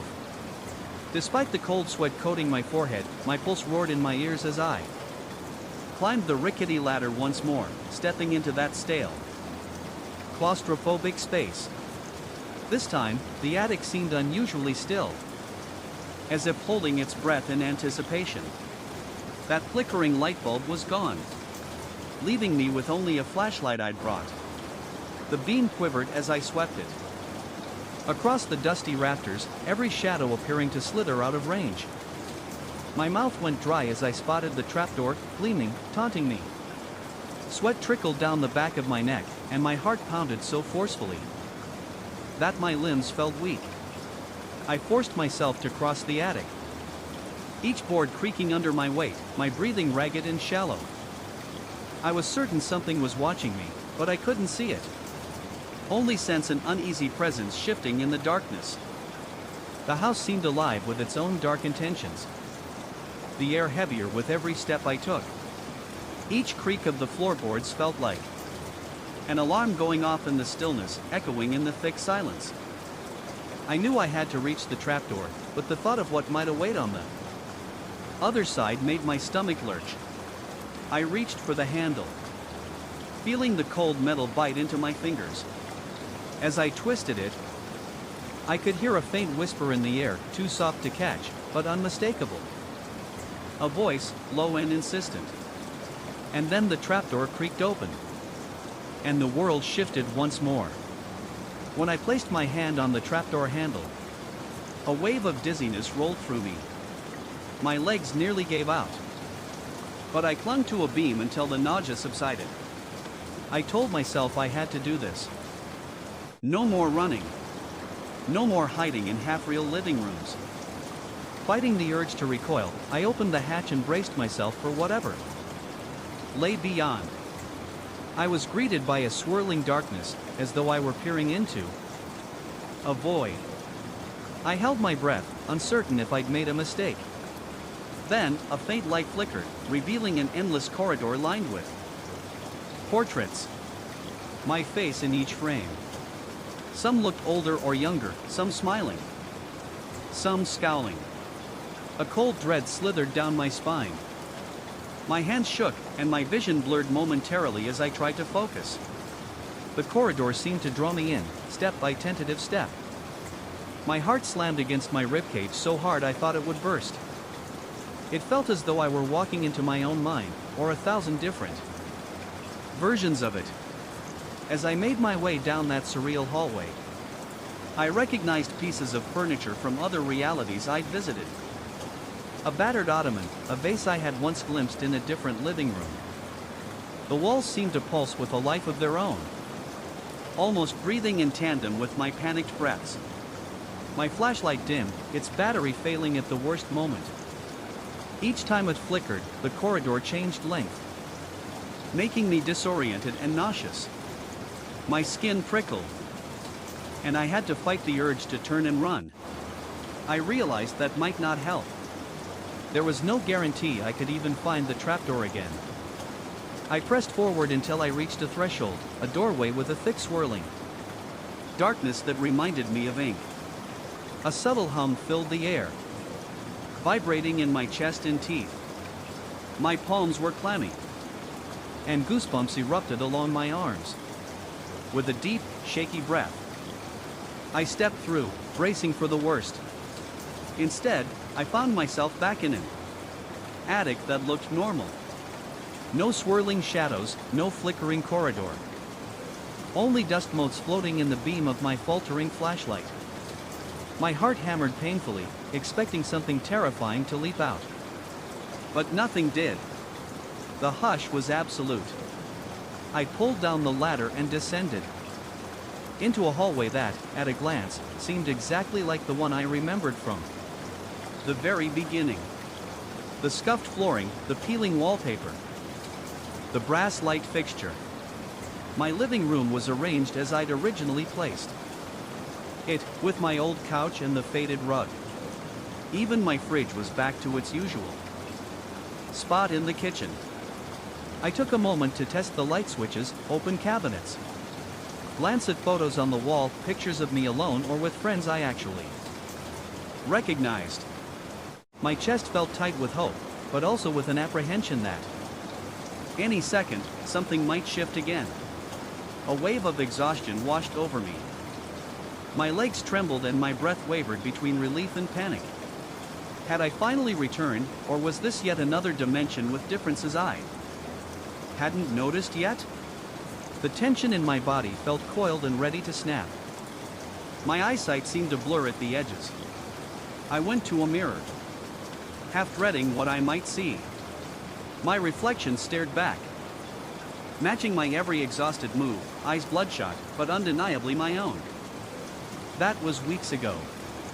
Since then, I boarded up the attic door with planks and nailed them in place, layering them with heavy insulation and sealing every gap. Some nights, I still hear faint scratching up there, like fingernails running across wood. Or maybe just my imagination fueling leftover paranoia. I've done everything in my power to prevent that door from reopening. The changes in my home have stopped for now. But every so often, I notice a tiny shift, a photo angle differently. A light bulb that seems replaced, and my stomach twists in cold anxiety. There are moments I question if this place truly is the original. My reflection looks right enough. But deep down, I wonder, what if it's not? What if the house never really closed the door on the other worlds? My memories mostly align, and my friends treat me as though everything's normal. But sometimes, when I stand in the hallway at night, I feel an oppressive presence, a hint of stale air drifting from the attic, suggesting that maybe there's still a crack in my reality. My heart pounds and my throat tightens as if warning me not to investigate. So far, I haven't dared pry the boards free to look because after what I've seen, I'm not sure I could handle finding out I'm yet again in the wrong version of my house. Yet, the thought lingers like an itch in the back of my mind. What if this is not my home, but merely the closest approximation? What if the real place lies across that dimension I glimpsed, sealed off behind swirling darkness? Sometimes I feel compelled to smash those boards open in search for a final truth. But fear keeps me rooted in indecision. My heart races at the mere notion of climbing that creaking ladder. Once more. Maybe this is my home. Maybe it isn't. All I know is that the attic remains up there, silent and watching, harboring that dimensional passage with infinite variations of my life. And I can never be sure when I wake in them morning and place my feet on the floor if the ground beneath me belongs to the world where I truly began. I remember the moment my flashlight's beam first cut through the murk of the forest like a surgical tool, revealing only half-truths and twisted shadows. The air clung to me as though it were alive, pressing against my clothes, cold and stale. Something in the silence felt off, like an unheard melody just out of tune. Even the distant hoot of an owl made my spine tingle instead of comforting me. I had come here for a photography expedition, eager to capture the wild beauty of this place. But the forest greeted me with a hush that promised more than just stillness. It felt as if the trees were standing sentry to secrets far older than I could imagine. And when I took my first photograph, I realized I was capturing something deeper than the forest canopy. I was stepping unknowingly into a domain where nature looked back. I was alone with my camera, an experienced photographer seeking new challenges. But the deeper I ventured, the less certain I became of my own purpose.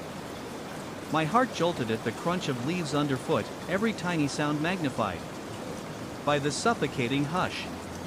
My breath turned shallow whenever the wind picked up, shifting branches like long bony fingers overhead. I tried to reassure myself that it was nothing more than the typical anxiety of a person traveling alone through dense wilderness.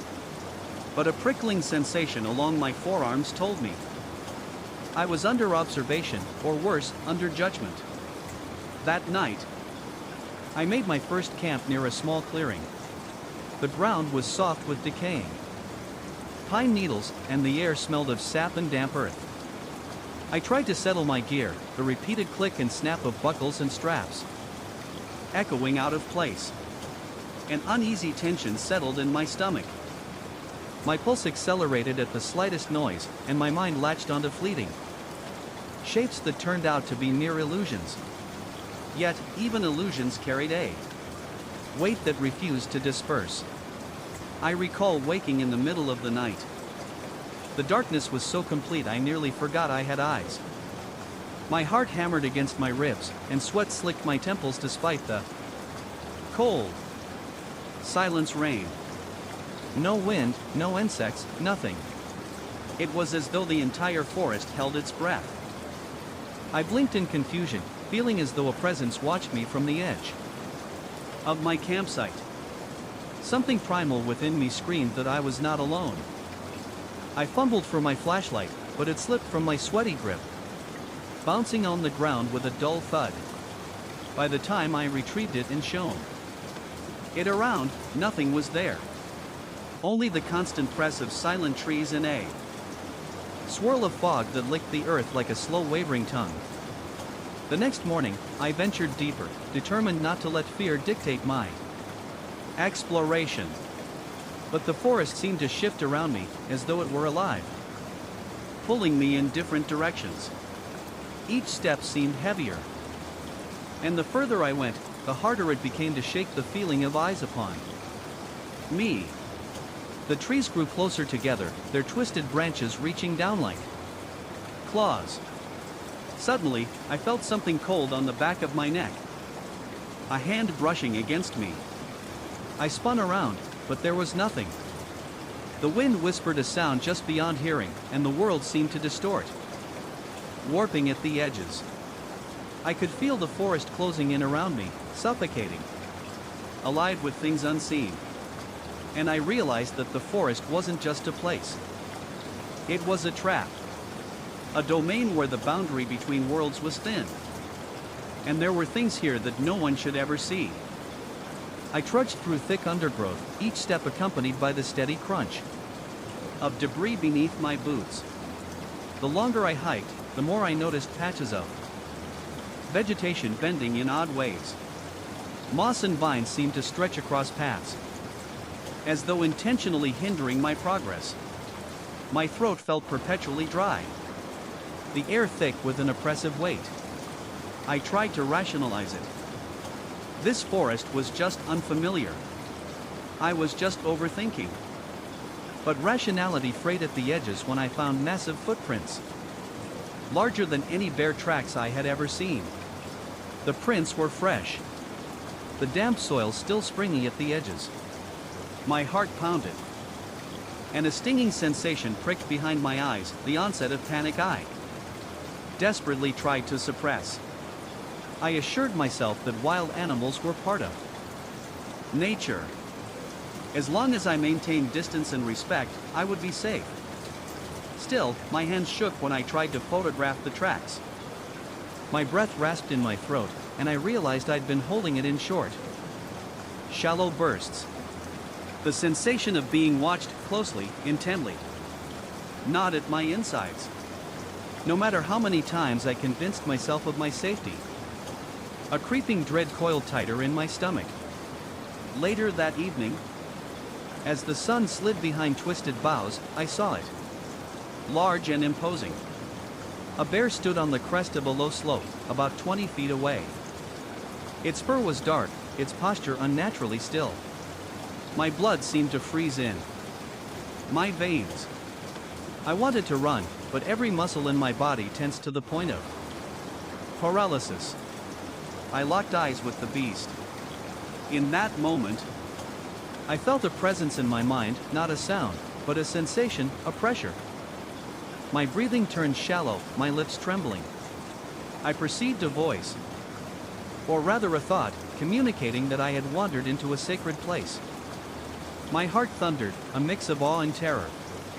I heard in my head that this bear was more than just an animal. It was the spirit guardian of these ancient woods. The bear showed me glimpses, flashes of possible futures where the forest thrived under human respect or fell to ruin under greed. My skin erupted in goosebumps, a chill raking across my entire body. The bear's eyes glowed with an otherworldly light, and I could barely keep myself steady. I thought I would faint. The idea that a creature stood before me, speaking through thought, made me question whether I was truly awake. It didn't attack me. It simply observed. Those next few moments felt like hours. My chest burned from labored breathing, and I could taste adrenaline on my tongue, metallic and bitter. The forest had shifted, its stillness becoming suffocating, pressing in on me. I remember my hands shaking so violently that I dropped my camera. I felt the edges of my vision blur as my heart thundered. When I blinked, the bear was gone. A sudden emptiness gnawed at me. as though that presence had receded too quickly, leaving me with a raw sense of loss, an undercurrent of dread I couldn't shake. For the rest of that night, I could barely sleep. My sweat-drenched clothes clung to me, and each snap of a twig sent my heart racing anew. The forest didn't feel still anymore. It felt alive, watchful, as though it had transformed into something sentient. My mind wouldn't let go of the visions, trees towering over cityscapes, animals reclaiming barren fields, and a swirling sense of cosmic retribution. I trembled under my thin sleeping bag, muscles locked from tension. By the time morning light bled through the canopy, I had convinced myself that what I experienced must have been a feverish nightmare. Yet, a persistent ache at my temple suggested otherwise. With shaky hands, I gathered my things. Leaves and grass seemed to have grown thicker overnight, curving around my tent as though nature itself had expanded rapidly in my absence. I thought maybe I was just tired, misjudging the density of the vegetation.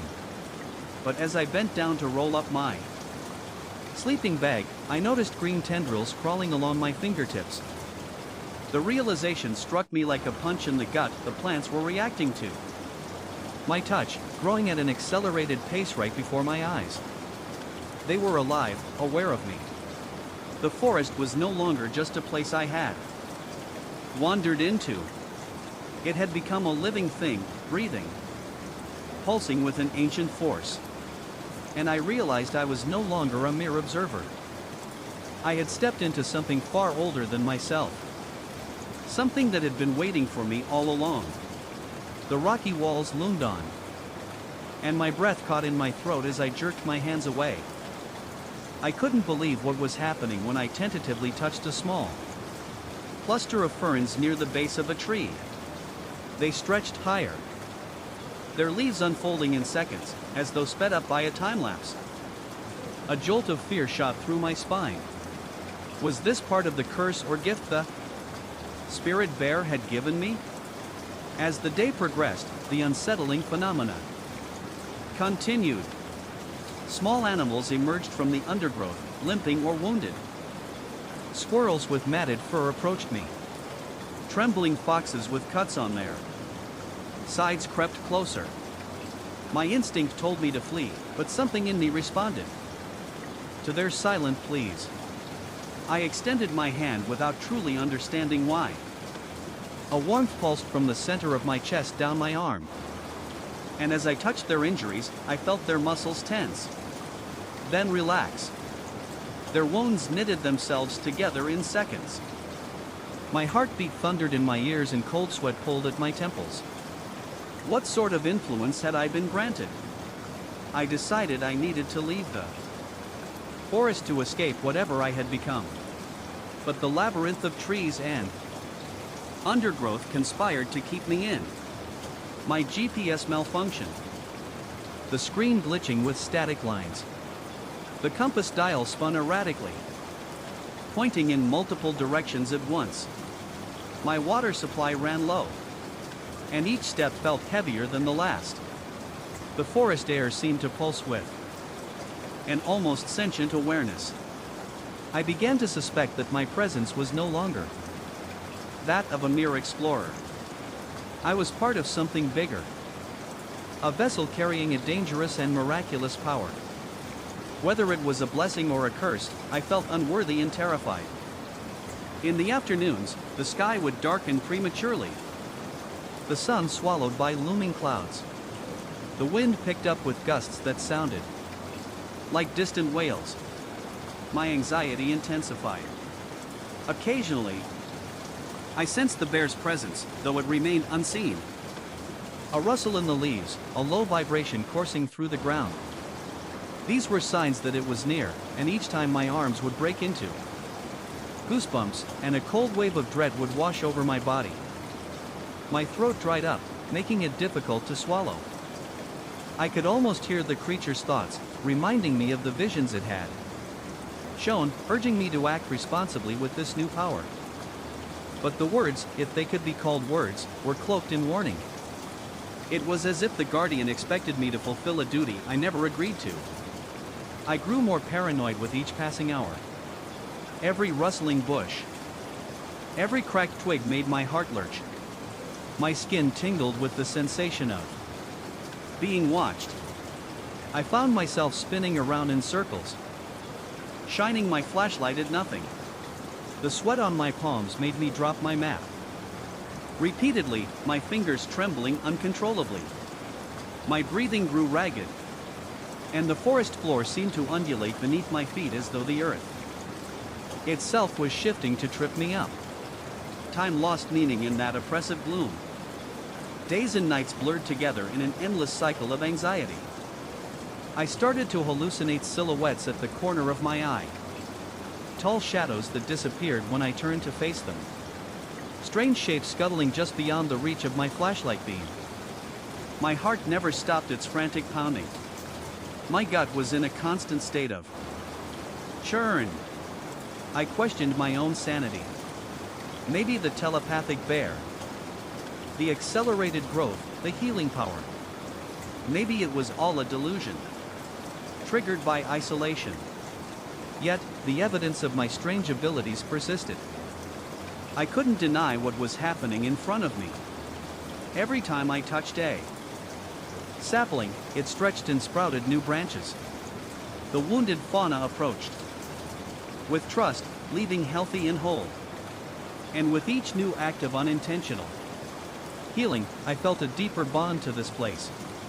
It was as if vines were weaving around my very essence, binding me to the forest's fate. Late one evening, desperate and on the verge of complete mental collapse, I stumbled into a ravine. The trees, which had once seemed like guardians, now closed in around me, their branches heavy and sharp. My legs buckled beneath me as the earth seemed to shift and groan in response to my presence. It felt as though the forest itself was alive, not just observing me, but reacting to my every move. The ground shifted once more, and I fell to my knees in the dirt, surrounded by an ancient energy that I could neither explain nor escape. I could hear the whispers again, but this time they were clearer, louder. Wind. It wasn't just the forest I had entered. It was something older. Something that had been waiting for me all along. The rocky walls loomed on either side, making me feel trapped. Fog clung to the ground like a living entity, thick and oppressive. My lungs burned from exertion, and my heart felt like it might burst at any moment. A sense of doom crawled along my spine, seeping into my every thought. I heard the rustle of movement on the ridge above. My chest seized up with immediate fear, and my pulse quickened to the point of pain. Light, faint but unmistakable, glimmered through the fog. It revealed the massive silhouette of the bear once again, perched on a rock outcropping. My body shook uncontrollably. The presence bloomed in my mind, more forceful than before.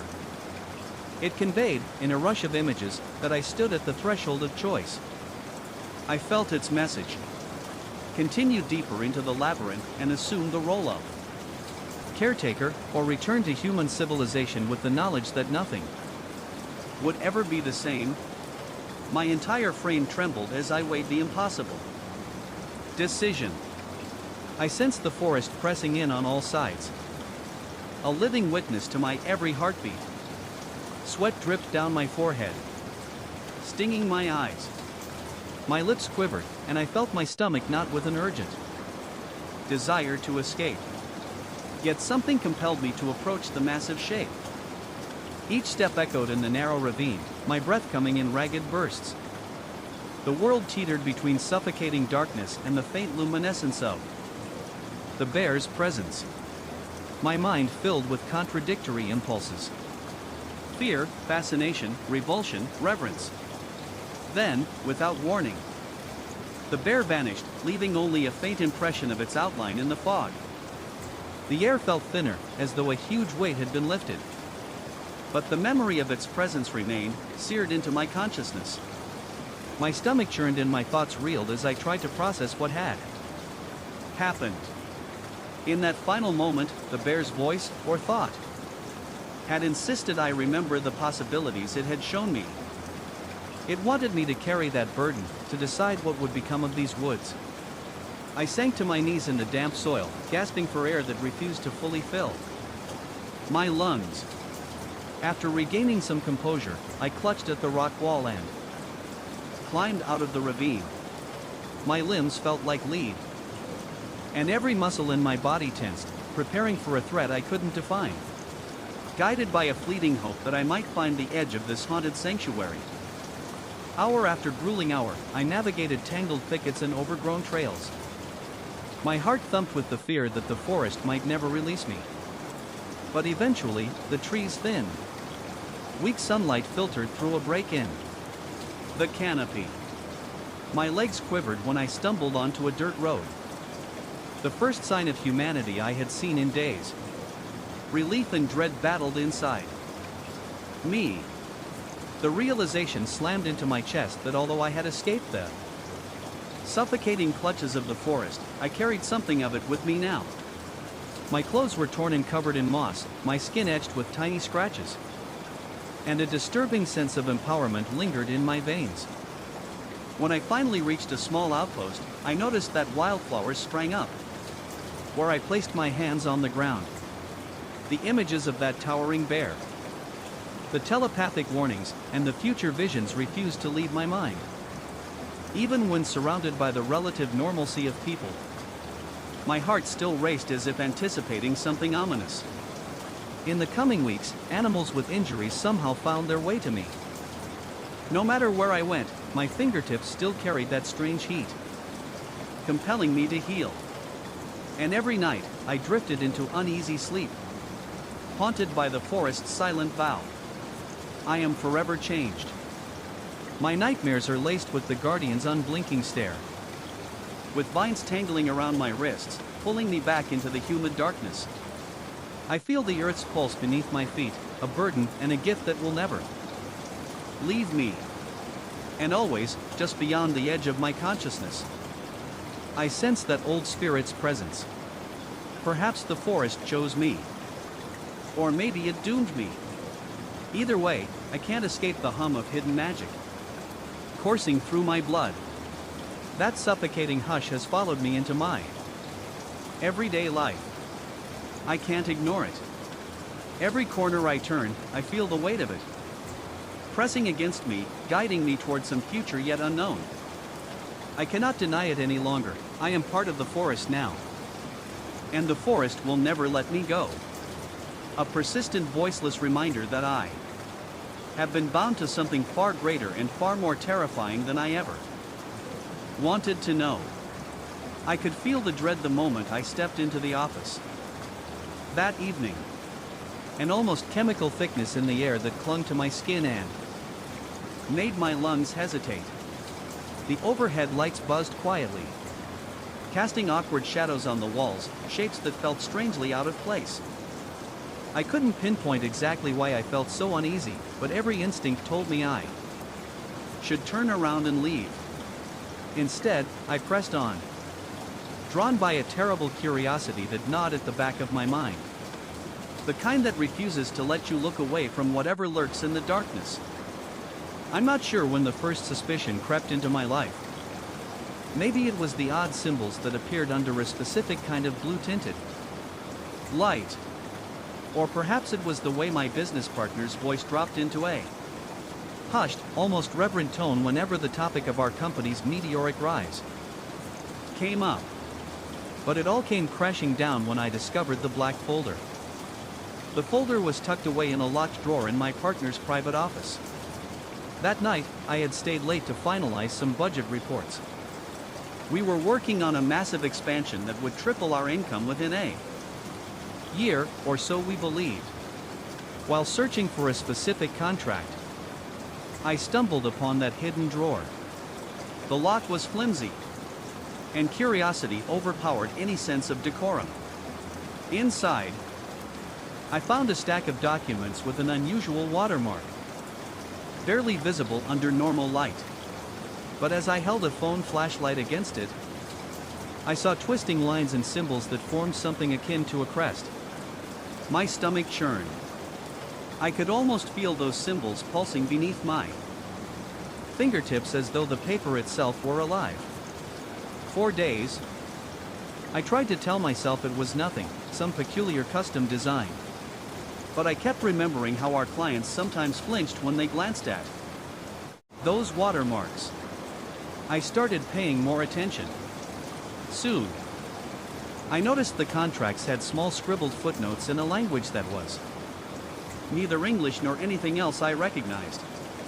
When I showed them to a friend who was once a language major, he only gave me a confused stare and said it wasn't even remotely similar to any known script. Curiosity turned into obsession. Late at night, I combed through old business records in our digital archives, trying to find a clue about who had drawn up these deals. I found references to a benefactor whose name never appeared in full, only as the letter D attached to confidential instructions. Over the next few weeks, I pieced together bits of cryptic information. The success of our company wasn't just due to our marketing campaigns and strategic partnerships.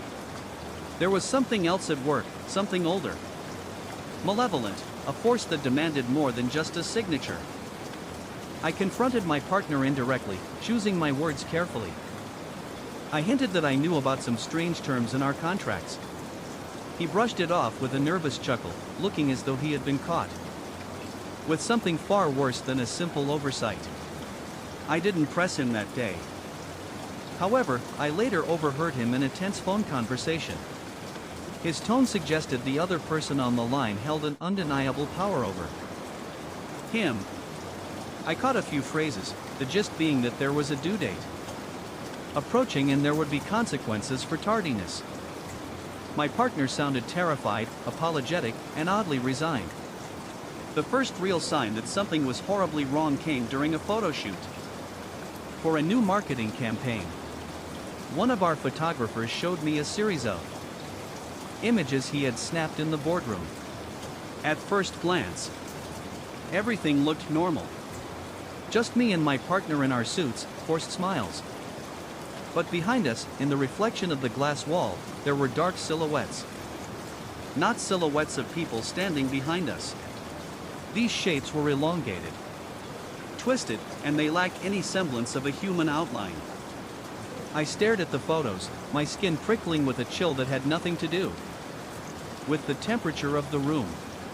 The figures were impossible, unnatural. Their edges blurred, shifting in ways that felt wrong. Too fluid to belong to the world we lived in. My partner's face in the reflection was stretched in a grotesque way, his smile far too wide. I couldn't look away. My mind struggled to piece together what I was seeing. The shadows, they moved. My partner was oblivious. Still posing for the camera, his expression serene. But my hands were shaking too much. Then the screen went black. Was part of something far darker than I had ever imagined. I dropped the photos, feeling a cold wave of fear crash over me. The room seemed to close in on me, the walls shifting ever so slightly. As if the very space I occupied was becoming unhinged. There was something in that theater. Something ancient. I didn't belong here anymore, but I couldn't leave, not until I knew the truth. The reflection, it wasn't just a reflection. It was a doorway. And I had glimpsed what was waiting on the other side. Their heads were misshapen, their limbs too long, too spindly. Worse yet, these forms seemed to be leaning in as if eavesdropping on our conversation. When I called my partner to look at the photographs, he refused. He stood a few feet away, refusing to make eye contact with me or the images, claiming he was in a hurry. That evening, I studied those pictures alone in my office, heart pounding. With every flick of the arrow key on my keyboard, the shapes seemed to move closer, as if captured in mid-approach.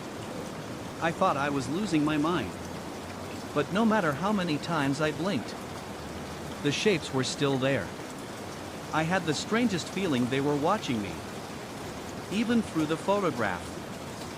The next few days were a blur of anxiety. I wasn't sleeping, could barely eat. I started seeing flickers of movement in my peripheral vision, a black form darting behind a piece of furniture. A faint whisper of something brushing by me in the hallway. My chest felt tight. My breath was shallow, and beads of sweat gathered at my temples whenever I had to review more contracts. I was convinced the symbols on those pages were shifting under the light, rearranging themselves into new shapes whenever I looked away. My partner, meanwhile, had grown more distant. He avoided me at every opportunity, deflecting any questions with one word. Answers delivered through clenched teeth. One particularly long night, I dreamt of that watermark. It morphed into a gaping maw with rows of impossibly sharp teeth. In the dream, the paper itself wrapped around my arms, pulling me into that black mouth. I woke up gasping for air, my heart thudding like it was about to tear out of my chest. My hand shook, and I realized I was gripping my bedsheet so tightly that my nails had left half-moon indentations on my palms. I decided enough was enough. I confronted my partner. I demanded an explanation. Told him I couldn't go on pretending everything was fine. He finally confessed haltingly that he had made a deal. Signed a contract with an entity that guaranteed our rapid success. I could see the panic in his eyes, the sweat on his brow. He mentioned an arrangement that was supposed to be simple. Money in exchange for the entity's support. But as the years passed, the terms twisted. My partner admitted he hadn't read the fine print carefully. Apparently, it wasn't just money the entity demanded. There was something intangible, some essence it wished to collect. He revealed that the deadline for payment was imminent.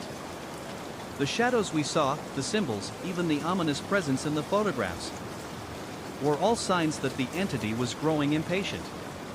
My partner spoke in clipped, desperate phrases, as though each sentence cost him physically. He said we couldn't fight it in any ordinary sense. The only way to appease this force was to renegotiate, to offer more. But the entity now wanted something far more valuable than money. My partner wouldn't specify what. The possibility chilled my blood. I found myself unable to stay in the office after sunset. The building felt alive with unseen watchers. Corners of corridors seemed to pulse with quiet malevolence. The fluorescent lights in the corridors flickered at random intervals, drenching the walls in a sickly green hue. Every time I passed a reflective surface, glass doors, windows, polished tables, I caught glimpses of those unnatural forms. Once, in the reflection of the large display window near the lobby, I saw what looked like a pair of eyes, glowing faintly red, hovering in the background. When I whipped around, there was no one there, just the thick silence of an empty foyer and my own ragged breathing. At home, I was plagued by insomnia. My heart would start racing out of nowhere, a dizzying rush of adrenaline for no discernible reason. Paranoia set in. I scanned every shadow in my bedroom, convinced something was crouched behind the dresser or lurking under the bed. One night, I woke to a low, unnatural hum echoing through the apartment. I strained to listen, my heart in my throat, as the sound seemed to vibrate through the walls. The hum wasn't from a machine or appliance. It was something else, an almost organic hum, like the building itself was alive. And its heartbeat was synchronizing with mine. I couldn't help but look into the mirror, half expecting to see those forms again, lurking just out of sight. The hum continued for what felt like hours, until it abruptly stopped. In the silence, I felt a pressure in my head, as if the air itself was pushing against my thoughts. I knew that whatever this was, whatever deal had been struck, it wasn't over. The clock was ticking, and the entity was closer than ever. I couldn't ignore the growing sensation that I was now part of something much darker than just my business. And the only way out might be through its eyes. My partner called me late one night, his voice trembling. He said he'd encountered a physical manifestation of the entity in the elevator. He described it as a tall figure draped in black, with a face he couldn't fully see. It spoke without moving its lips, an intrusive voice in his head that demanded immediate payment. My partner had stammered that he needed more time. And then the elevator doors opened onto a floor that didn't exist in our building's layout. He stepped out to find himself in a hallway with no windows, no exit signs, only pulsating lights in the ceiling. Eventually, the elevator slid open again behind him, and he stumbled back in, returning to reality, if one could call it that. I felt a sharp sting in my chest just picturing this scenario.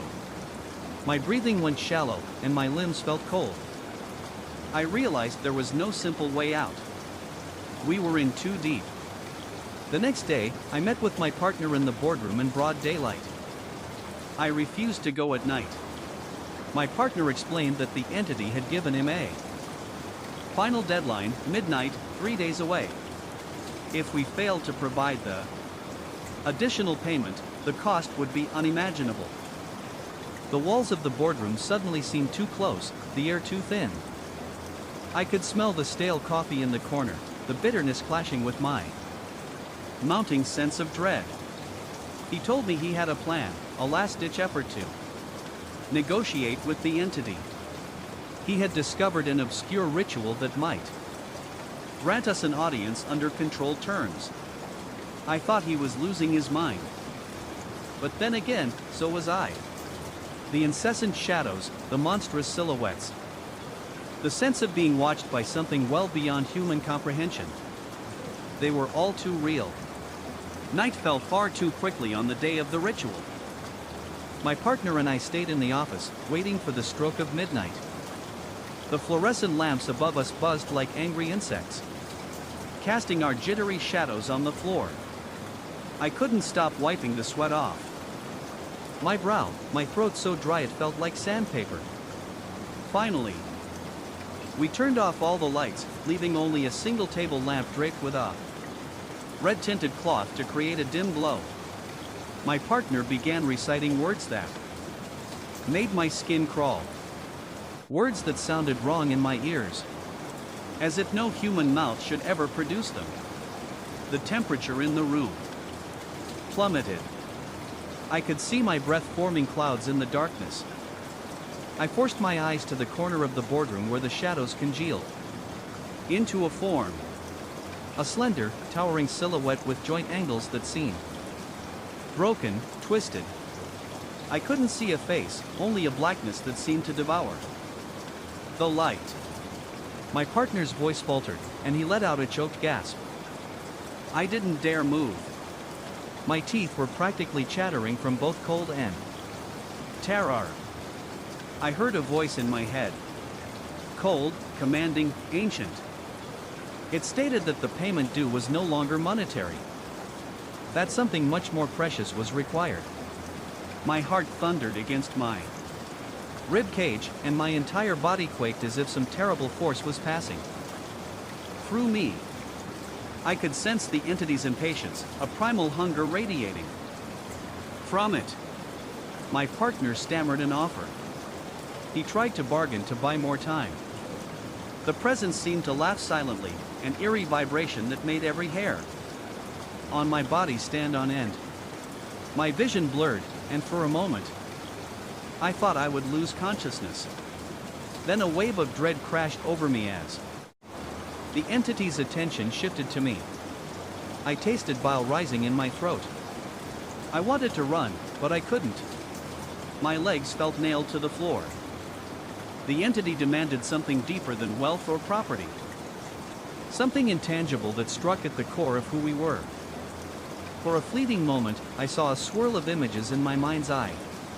My memories, my ambitions, my sense of self all laid out like currency on a demonic marketplace. It was as if the entity was not merely collecting from us, but consuming us piece by piece, claiming our essence. Each decision, every whisper from the depths of the ritual, felt like a bargain for my soul. The walls of the room pressed closer, and the shadows moved, stretching towards me as though the very building was becoming part of the entity's domain. I couldn't breathe. The contract wasn't a paper agreement, it was the very fabric of our existence. Woven into the soul, drawn in blood, etched with the dark whispers of an ancient, unknowable force. The weight of it crushed me. I realized then that there was no escape, not in life, not in death. The only question was whether I would be consumed now or after another negotiation. The entity threatened that if we failed to comply, it would claim what it was owed in ways we couldn't fathom. My partner tried to shout that we'd do anything to prevent that, but the presence vanished, leaving a crushing silence. We never completed the ritual. We didn't have to. The deadline was set. The next day, we both refused to set foot in the office. The place had become a prison of nightmares. We holed up in a nearby hotel, sleeping with the lights on, our suitcases half-packed in case we needed to flee at a moment's notice. My mind raced with irrational solutions. Could we leave the country? Burn the contracts? Disappear? Yet that voice in my head insisted there was nowhere to hide from a force that transcended any physical boundary. Midnight came again, and I felt the entity's pull like gravity. My partner seemed to reach some breaking point. With shaking hands, he burned all the demonic contracts he had in his possession. Thick black smoke rose from the flames, and for a second, I thought I saw a face in the billowing smoke, leering at us with eyes that glowed like embers. My vision blurred with tears from the acrid smell. We coughed and stumbled back, terrified. By the time the flames died, the documents were reduced to fine ash that clung to every surface. I tried to steady my breathing, wondering if this act had helped or only worsened our situation. The lights in the room flickered, and for an agonizing minute, everything was plunged into pitch-black darkness. When the lights came back on, I realized the shadows were gone. The oppressive atmosphere had lifted, at least partially. In the days that followed, I felt a lingering sense of unease, as if something was still watching from just outside my field of vision. My partner wouldn't speak about the incident anymore, except to say that we should never mention it again. We both resigned from the company, leaving the once promising empire to fend for itself without our leadership. We parted ways without fanfare, each consumed by private horrors to maintain any semblance of friendship. To this day, I can't shake the feeling that the contract remains in effect, that the entity is still out there waiting for a loophole to drag us back into its orbit. Sometimes I wake up in a cold sweat, certain I hear faint whispers in a language I don't understand. My heart pounds like a frantic drum, and I feel that same old terror coursing through my veins. Even now, as I write this, the overhead light in my study flickers just once. The air grows uncomfortably cold, and I find myself shivering despite the warmth of the room. I can't help but wonder if I truly escaped, or if sooner or later the entity will come to collect what it believes is rightfully owed. The thought leaves my mouth dry and my pulse hammering in my ears. And despite all logic, I can't stop glancing over my shoulder, half expecting to see a dark silhouette stretched across the wall, looming in patient silence. I still remember the first sign that something was deeply wrong. The silence felt too thick, too suffocating, as if I were entombed in the train car rather than merely seated in it. The fluorescent ceiling lights hummed in a low, pulsing drone that my ears couldn't escape. My skin prickled under layers of stale air, and every muscle in my body tensed, preparing for a threat I couldn't define. It was that primal sense, the one that triggers when you realize there's a predator in the darkness. I recall blinking in slow motion at my own reflection, In the window, noticing how the outside world was nothing more than a shapeless, black void, as if our tracks led nowhere but deeper into the unknown. I had boarded this overnight train from a small station on the outskirts of a city I was just passing through for a work trip. It had been an unremarkable evening, just a typical business travel day with the usual stiff seat and half-empty carriage. I had told myself to catch a few hours of sleep, but rest never came. My mind drifted in a strange half-state of wakefulness and anxious anticipation, like I was waiting for the slightest shift to confirm that I should be afraid. The train chugged along, but the usual comforting sounds of metal on track seemed muffled, as though they were coming from far away. My stomach churned with unease, and a chill crept along my spine. I glanced around the car, but no one else seemed as unsettled as I was. A couple sat across from me, speaking softly, while a lone traveler across the aisle stared vacantly out of the window, lost in his own thoughts. Then I saw it. At the end of the train car, just past the dividing curtain, something dark moved. I tried to dismiss it as a trick of the light, but the figure shifted too quickly, darting behind the curtain with an unnatural speed. I froze, the hairs on the back of my neck standing on end. My breath hitched, and I felt a strange knot of fear form deep in my gut. I glanced around again, but no one seemed to notice. I was alone in my paranoia. I stood up slowly, my body stiff with fear, and made my way toward the curtain. I tried to tell myself that it was nothing, just the result of too much coffee and too little sleep, but my heart pounded in my chest, drowning out every rational thought. As I reached for the curtain, I noticed something unsettling. The light in the car had dimmed, as if the power had been drained. The overhead lights flickered, casting long, exaggerated shadows across the car. The sudden silence made my ears ring. I pulled the curtain aside, half expecting to find an empty seat or another passenger who had moved. But there was nothing. Just as I was about to pull away, I noticed something strange, a small, black mark on the floor. It looked like a footprint, but the shape was wrong. Too elongated. Too deep. I squatted down to inspect it, my fingers trembling as they hovered over the dark stain. My eyes traced the path of the marks, leading to the next car.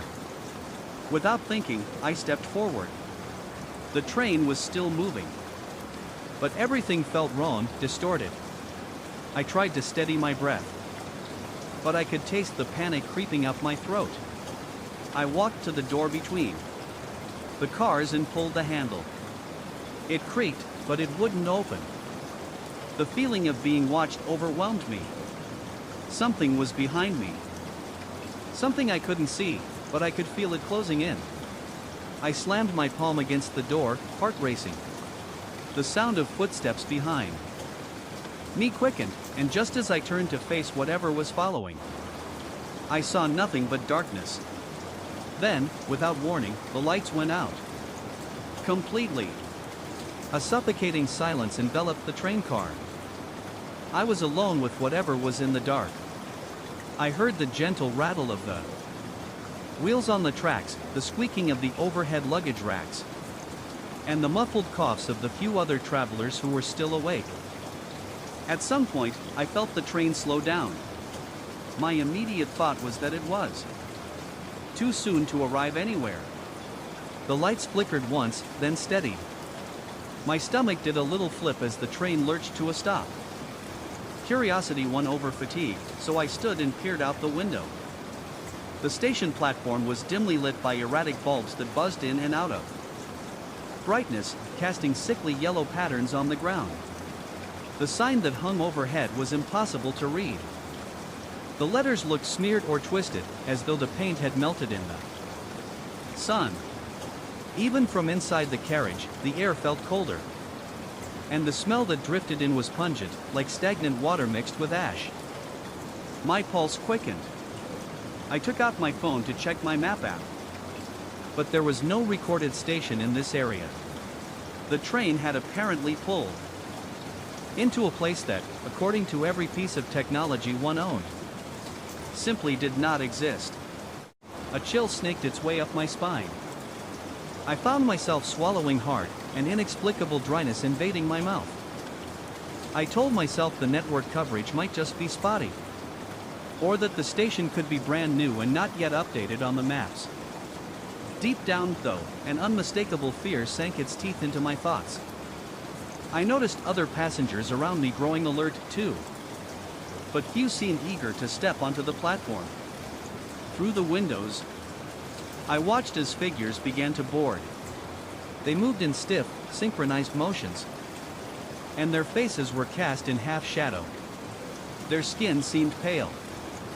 No, more like gray with a dull, lifeless hue.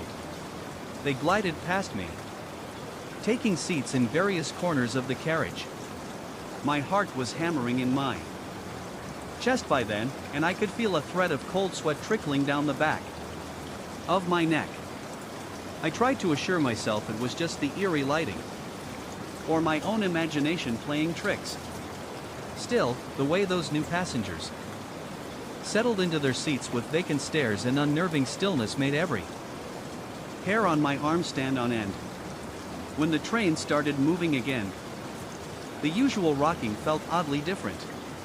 It was too smooth, almost as if the rails beneath us had disappeared and we were sliding along an invisible track. The conductor made an announcement over the intercom, but the words were garbled, distant.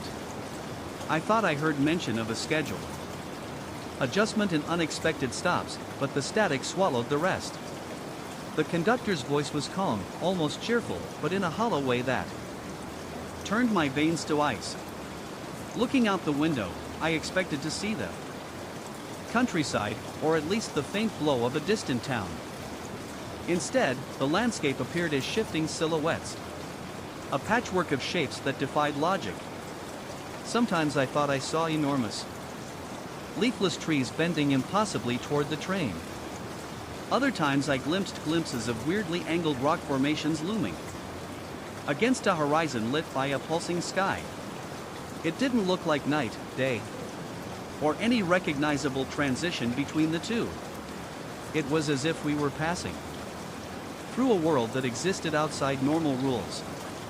I tried to quell the rising panic by telling myself I must be dreaming, that I had dozed off and fallen into a particularly vivid nightmare. My body told a different story.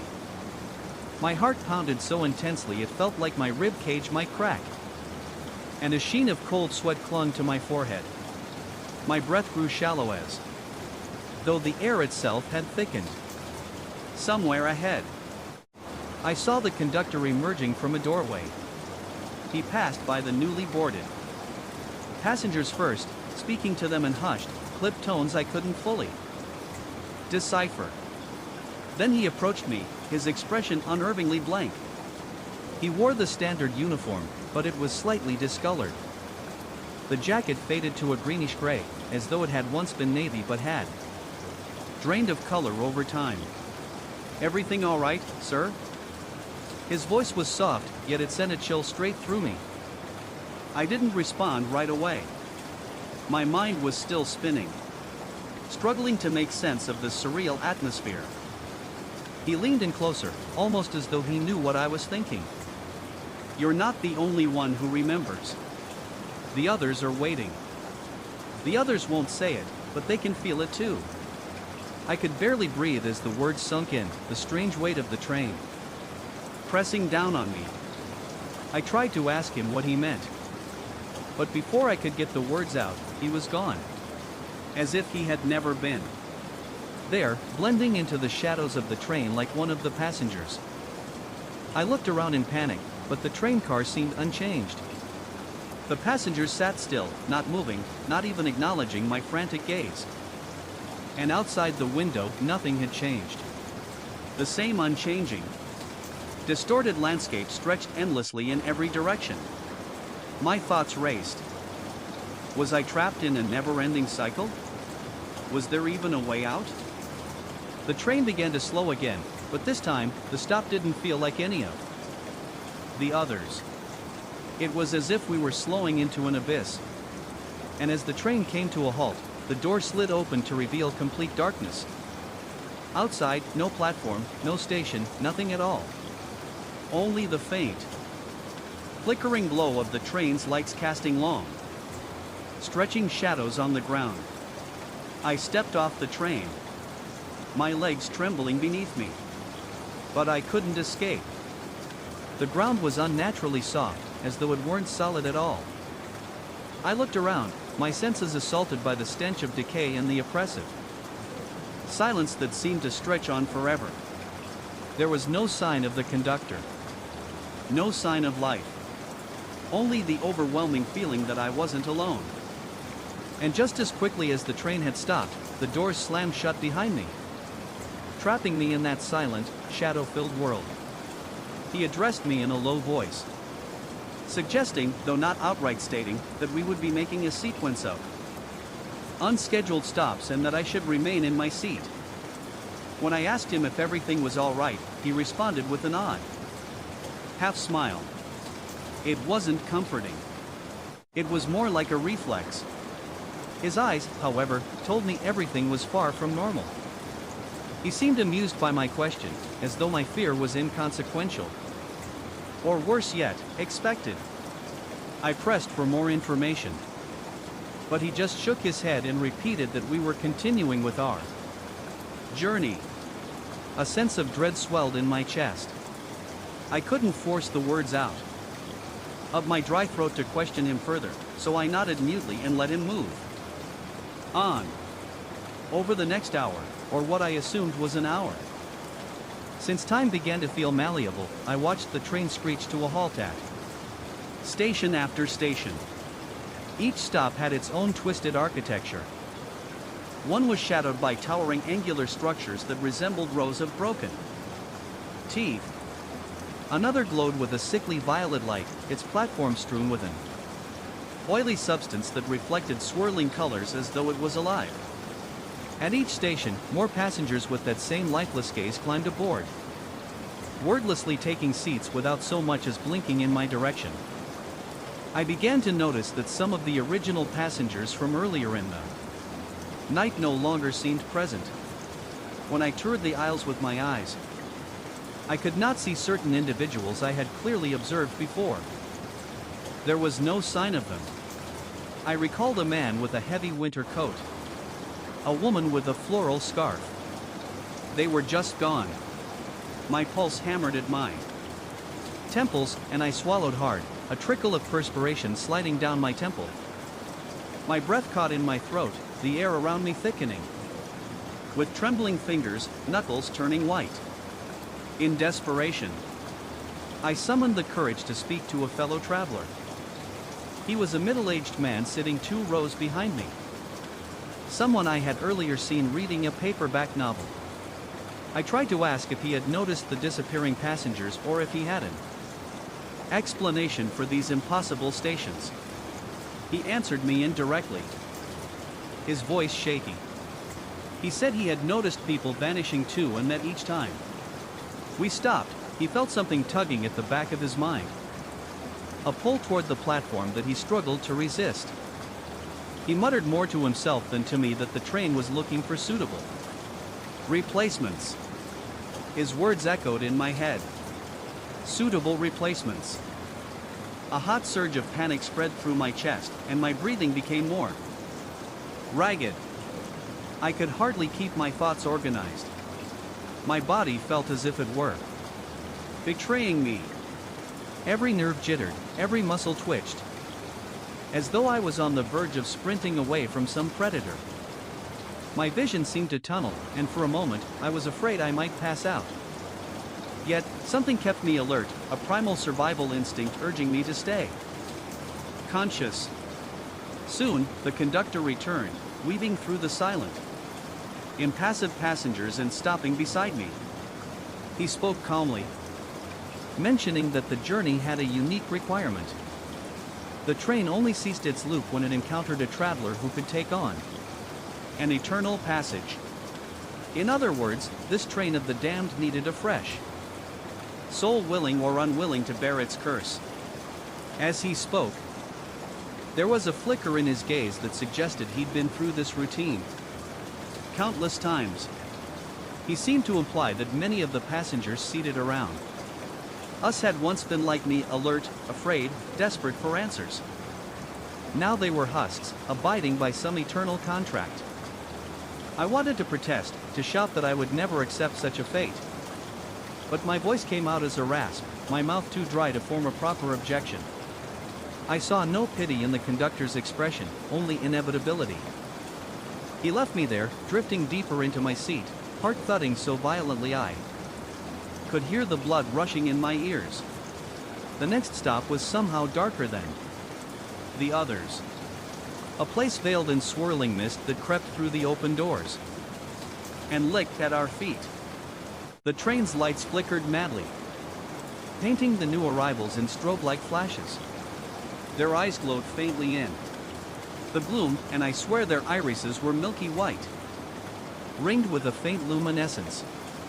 These new passengers boarded with the same eerie, unnatural stillness, taking their seats in silence. Each face was a blank canvas, eyes staring but seeing nothing. Expressions frozen in place. The air was heavier now, thick with an unseen presence that seemed to weigh down the very fabric of the train itself. I looked around the train car, hoping to make eye contact with someone, anyone who could share my growing terror. But no one moved. The whispers that had been creeping along the edges of my mind grew louder, as if the very walls of the train were breathing. The train lurched forward, the sound of its wheels grinding against the tracks reverberating deep into my bones. With each stop, I felt myself slipping further into a waking nightmare. My grip on reality was growing tenuous. I was caught in a place where time and space bent in ways that defied logic. The train had become a vessel to nowhere. A place where the dead, the living, and those who should never exist were all trapped together in a never-ending loop. The train's speed began to pick up. The world outside the windows became an endless blur of swirling shadows and jagged shapes. The air grew colder, the walls pressing in as if the train were closing in on itself. And with every flicker of the lights, the faces of the new passengers seemed to draw closer, their eyes locked on me. I couldn't escape. There was no place to run. I was trapped in a cage of my own making, held captive by an entity far beyond my understanding. The train continued on its path, and I had no choice but to ride it, hoping against hope that I might somehow wake up from this maddening journey, or that it would eventually end. But deep down, I knew there was no escape. There never had been. But then there was light, a warm artificial glow, and I found myself stumbling onto familiar concrete flooring. The noise of a normal city station filled my ears, the metallic screech of a different train's brakes, the murmur of unsuspecting travelers. I breathed hard, nearly collapsing onto a nearby bench, heart still thudding violently against my chest. I glanced around frantically, taking in the usual sights of a public station, bright signs, buses arriving, people chatting as they rushed to their destinations. Yet, the remnants of the train's grip on me still lingered. I could hear the faint buzz of the train's distorted voice in my head, like a distant echo that refused to leave. I tried to shake it off, to convince myself that I had escaped. But the sick feeling that had settled deep in my stomach wasn't so easily shaken. With shaky hands, I fumbled through my pockets, desperate to pull out my phone. I needed to know what time it was, where I was. But as soon as I glanced at the screen, I froze. The map app was open, but it displayed nothing familiar. The station, the city, none of it appeared on the map. My stomach clenched in an iron grip, panic rising once again. The train had taken me somewhere beyond my reach, a place that didn't exist on any map, but here, I thought I was back. I looked around. trying to gauge if anyone had noticed my wild behavior. But everyone seemed too absorbed in their own lives. No one seemed to care. The station was eerily normal, yet I felt alien in it. I could still hear the faint whisper of the train's disembodied hum in the back of my mind. That voice had warned me, told me that the journey wasn't over. It couldn't be over. My feet moved on their own accord, dragging me away from the bench. I didn't know where I was going. There were no real directions, no certainty. Just the overwhelming need to escape, to keep moving. I passed by more unfamiliar faces, but none seemed to notice me, or perhaps they were as lost as I felt, trapped in their own loops. As I moved toward the exit, I saw a figure standing by the doors. Tall, slender, draped in dark clothing. Its presence suffocating, familiar. My heart clenched, and I stopped dead in my tracks. The figure didn't move but seemed to be waiting for me, its head tilted slightly, eyes hidden under the shadow of a wide-brimmed hat. It was then I realized. The train wasn't finished with me. It had led me here, to this station, but this was another stop in an endless loop. And I wasn't free. I had walked into another version of reality. Or perhaps the same one, but twisted, distorted, just like the train. Like those eyes that followed me from the carriage. The figure spoke then, its voice cold, echoing in my mind. Just like the conductors from the train. You can never escape what you've chosen, it whispered, barely audible but sharp enough to send a chill running through my spine. You belong here now. Forever. I wanted to scream, to run. But my feet felt heavy, as if the very air had thickened around me. My breath caught in my throat, the air around me thickening. The station growing more distant, more surreal. The world around me shifted in a way that felt unnatural, and for a moment, the station seemed to melt into the mist, becoming a darkened, distorted reflection. In the haze, the figure stepped forward, its face still obscured by shadow. There's no turning back, it said, and before I could react, the world around me shifted again, pulling me back into the endless cycle. I wasn't sure if I had moved forward or fallen deeper into the trap. But I knew then I would never find my way back. The conversation continued with unsettling precision. I know you're alone, the message read. I know you're thinking about it. I froze. How could someone know that? I hadn't shared any details with anyone, not even my closest friends. The words felt like a trap, pulling me into a dark corner of my own mind. A place I hadn't even realized existed. My phone buzzed again. Another message popped up. It was more detailed this time. Don't worry. You haven't missed anything yet. Panic began to crawl up my throat like a tight knot. The hair on my neck stood on end as I stared at the screen. How could anyone have known what I was thinking at that moment? I checked the contact name, but there was no name listed. Just a strange series of numbers. I quickly closed the app and threw my phone on the couch, my hands trembling. I tried to convince myself that it was some kind of technical glitch, maybe a bug in the system. But deep down, I knew something far more sinister was at play. I stood up and paced around the room, trying to shake off the suffocating feeling that was slowly creeping in. Yet, the anxiety in my chest continued to build, suffocating me with its weight. Then, my phone buzzed again. This time, I didn't want to look. But it was as if some invisible force was compelling me to do so. When I opened the message, the words stared back at me. You're not the only one who remembers. The others are waiting. My heart skipped a beat, and I could feel the blood draining from my face. The words were almost too cryptic to comprehend, but the message was clear. I wasn't alone in whatever strange nightmare had begun. I tried to rationalize it. maybe it was a coincidence.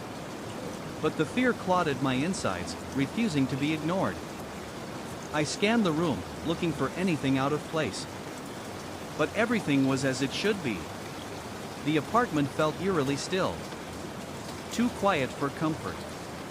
The silence felt oppressive. As if the air itself was holding its breath. Without thinking, I grabbed my keys and left the apartment, needing to get away. To breathe fresh air, and maybe clear my head. As I stepped outside, the crisp night air hit me, but it did little to calm the pounding in my chest. I kept glancing over my shoulder, convinced that something, was watching me. I couldn't shake the feeling that the messages were only that beginning, that whatever force was behind them had a far more insidious plan. As I walked aimlessly, trying to shake off the creeping dread, I heard the faintest sound from behind me, a whisper of movement. I turned quickly, heart racing, but there was nothing. The streets were empty, bathed in the cold glow of streetlights. The rest of the night passed in a blur, with the fear never fully subsiding. I returned to my apartment and sat there in silence, waiting for the next message, dreading it but knowing it would come. I tried to convince myself that I was just overthinking, but deep down, I knew this wasn't just paranoia. Something was happening. And I wasn't sure if I was strong enough to face it. Weeks passed, but the messages didn't stop. Each one grew more personal, more disturbing. It seemed as though whoever, or whatever, was sending them knew more about me than I did myself. The messages began to predict my actions, describing things I hadn't told anyone, things I hadn't even thought about. I grew increasingly isolated, afraid to talk to anyone. The only connection I had was with the voice behind the messages, and it was growing stronger with each passing day.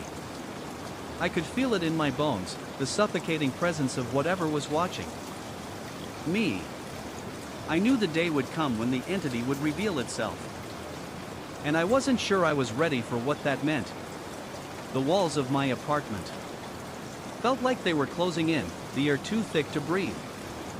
Every reflection I passed made me wonder if it was really me looking back, or if something had already taken my place.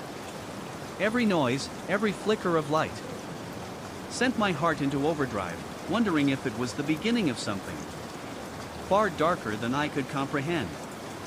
The question haunted me, echoing in my mind with every step I took. Was I still in control of my life? Or had something else taken the reins? And if it had, would I ever be able to get back what was mine? The usual sounds of the building, neighbors bustling, doors opening and closing, were eerily absent. It was as though the world outside had been muffled, and I was the only one left in it. I hesitated for a moment at the door, hand on the handle, listening for any sounds that could explain the silence. Nothing. I stepped out into the hallway and looked both ways. But there were no familiar faces. No one in sight. The strange, suffocating tension followed me as I walked down the stairs. I reached the street and felt a slight sense of relief as I was engulfed in them. Usual city noise, the hum of traffic, people talking, distant sirens. But even here, it felt wrong. I couldn't shake the nagging feeling that something was just out of sight, following me, waiting for me to acknowledge it. As I made my way to the subway station, the world seemed to stretch unnaturally. Every face I passed seemed too still, too careful in its movements. My pulse quickened, and I couldn't look away from the eyes of the people around me. There was an unspoken tension, a shared knowledge that something was terribly off, but no one spoke of it. I boarded the train and sat in an empty car, watching the city rush past the window. I tried to distract myself with my phone, checking the weather, scrolling aimlessly through emails. But the sense of being watched never left. I glanced up, and for a moment, I thought I saw the same hollow-eyed face that had appeared in the photo.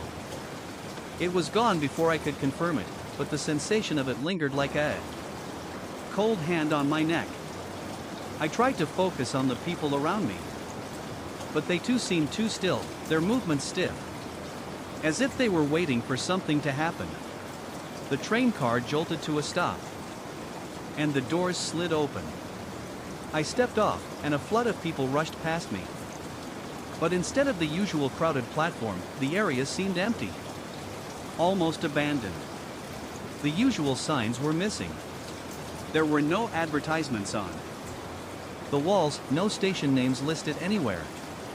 The air felt thick again. Just like it did in my apartment.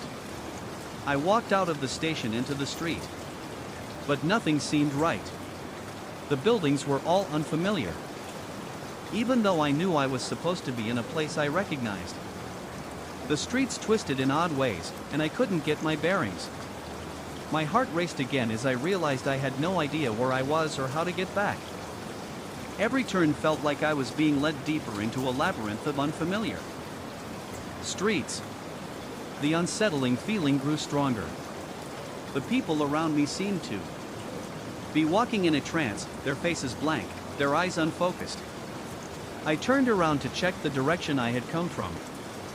But nothing looked familiar. The street behind me was just an endless stretch of unfamiliar buildings, no landmarks, no signs that could offer any reassurance that I was still in the same city. Panic clawed at my chest as I realized that I was completely lost. The sensation of being watched intensified. I could feel eyes on my back, but whenever I turned to look, there was no one there. I walked faster, trying to push down the rising terror. But the world around me continued to warp and twist, growing more surreal by the second. Then, a voice echoed in my head. My own voice, but distant and distorted. "You're not supposed to be here." It whispered.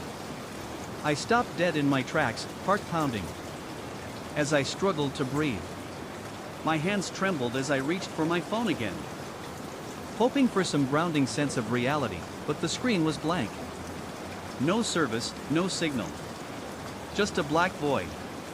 A low growl vibrated through the air.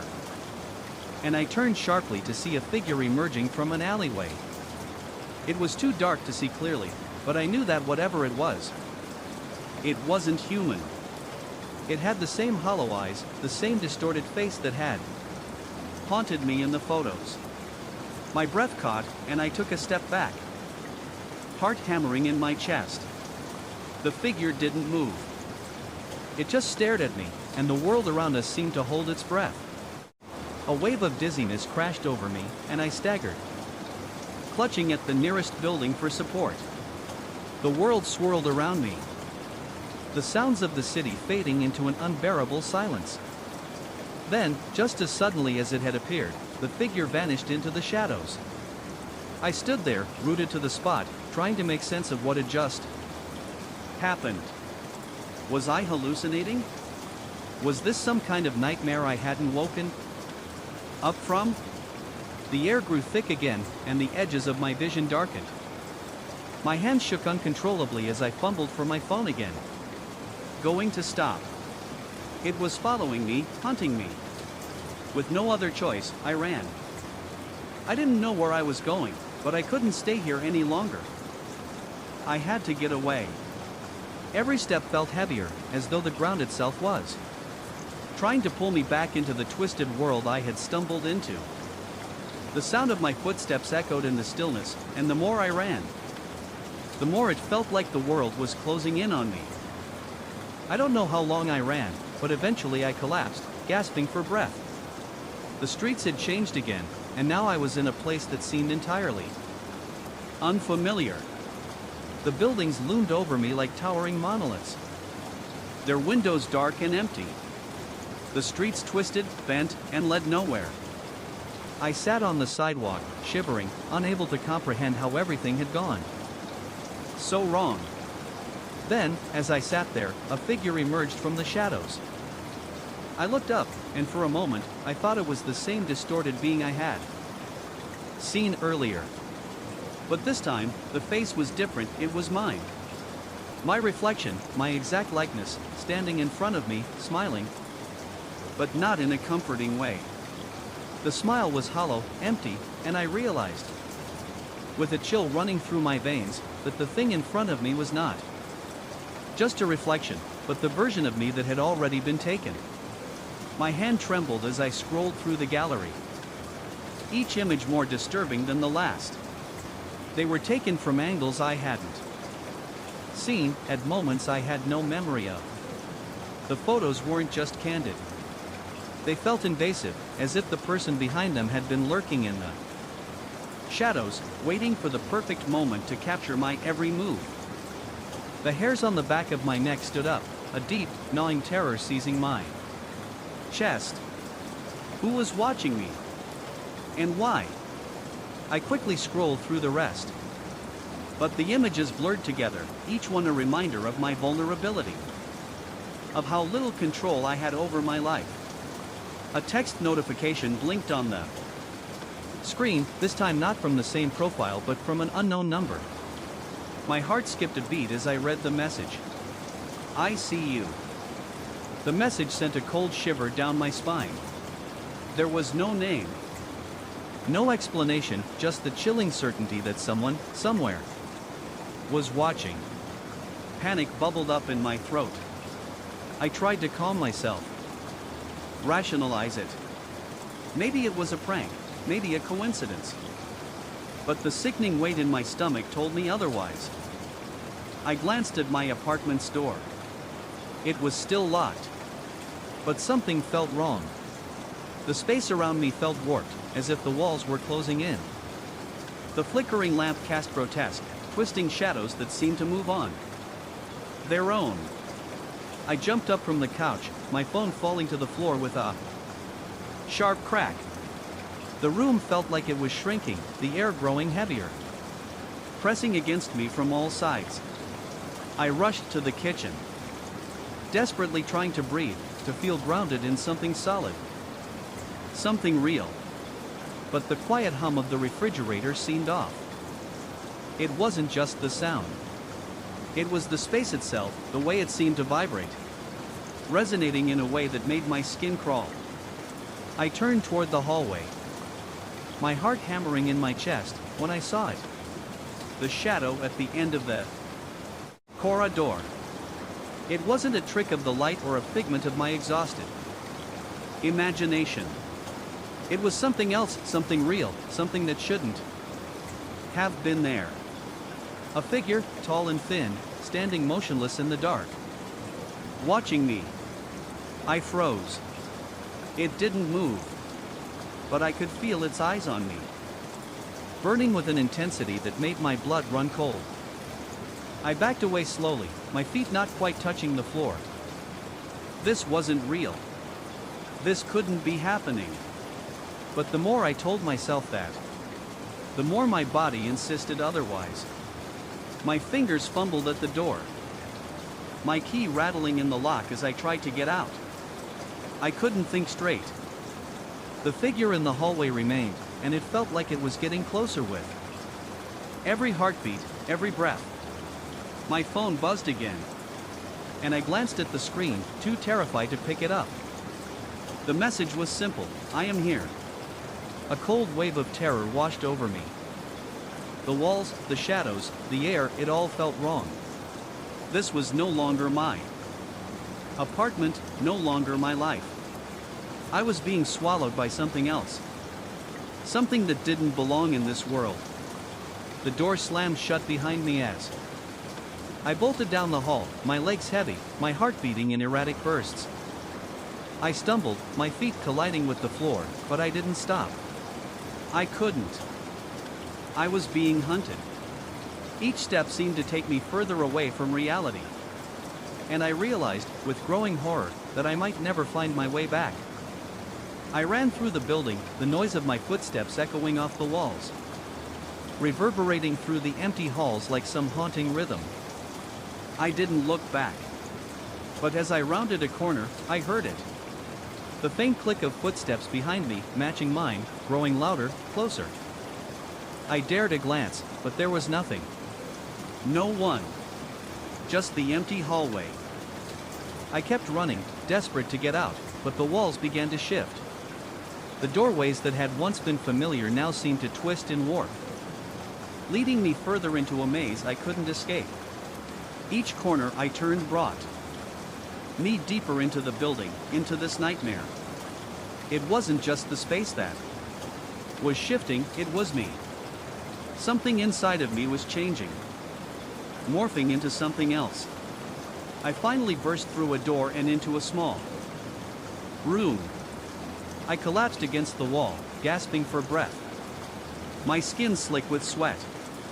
The air was thick, suffocating.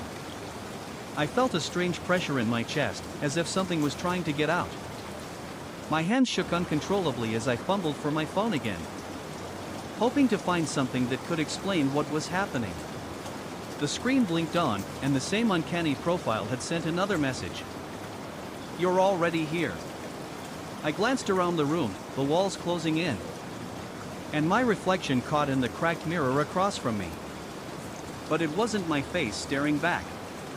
It was that same hollow-eyed figure, grinning back at me. I backed away, my mind racing, but I couldn't escape it. My reflection was no longer just a reflection. It was me, but twisted, warped. A dark version of myself grinning at me from across the room. A deep, suffocating dread filled me as I realized that the entity wasn't just trying to scare me, it was trying to take me, to replace me. The laughter echoed in my ears, distorted and mocking. I felt the walls of the room closing in, the space warping around me. The mirror was no longer reflecting my movements, it was controlling them. It was drawing me in, slowly but surely, pulling me into its darkness.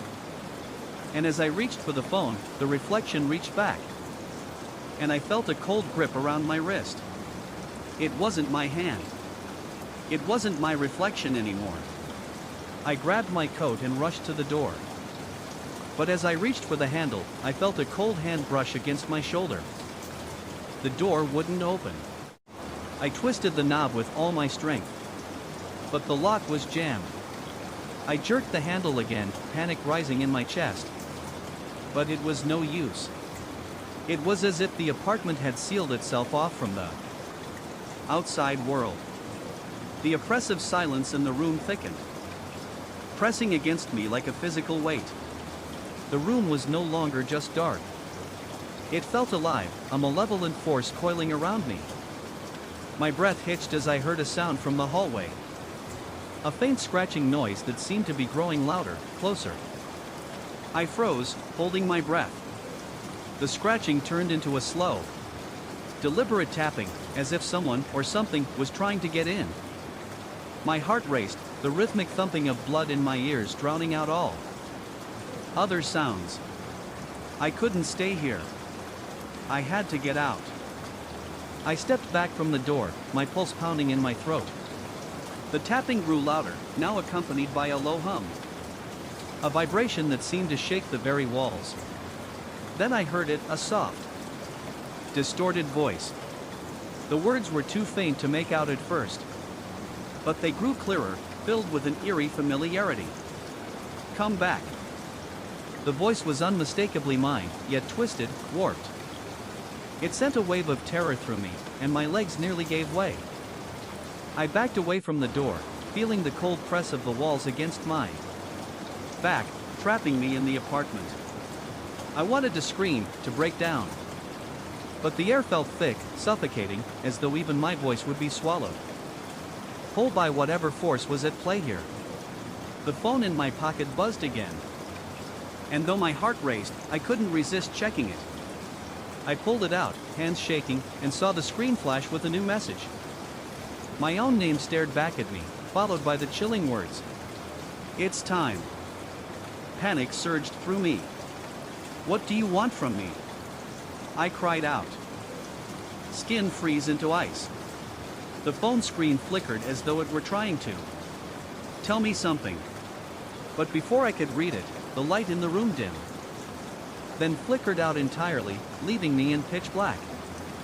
The hum from the hallway grew louder, its low tone vibrating through the floor. Beneath me. I had to move. I couldn't stay here. I turned back toward the door. my hands frantically fumbling for the handle, but before I could touch it, I heard a thud from the other side. A body slammed against the door with a violent force, rattling the frame, and the lock groaned under the impact. I stepped back, too terrified to think. The voice, that twisted version of my own, whispered again, closer now, just behind the door. You can't escape. My pulse thundered in my ears as the tapping began again.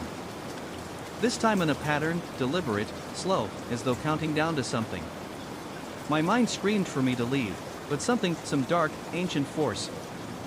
I was frozen, paralyzed by the suffocating fear that gripped me. I glanced around the room, the darkness pressing in on me. The walls closing tighter with each passing second. The silence between the taps felt heavier than the air itself.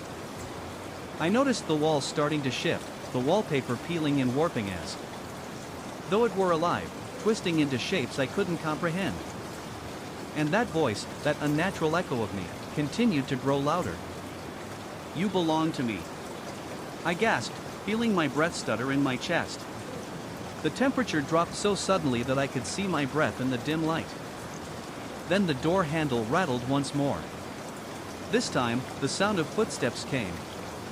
From beyond the door, slow, measured, and heavy.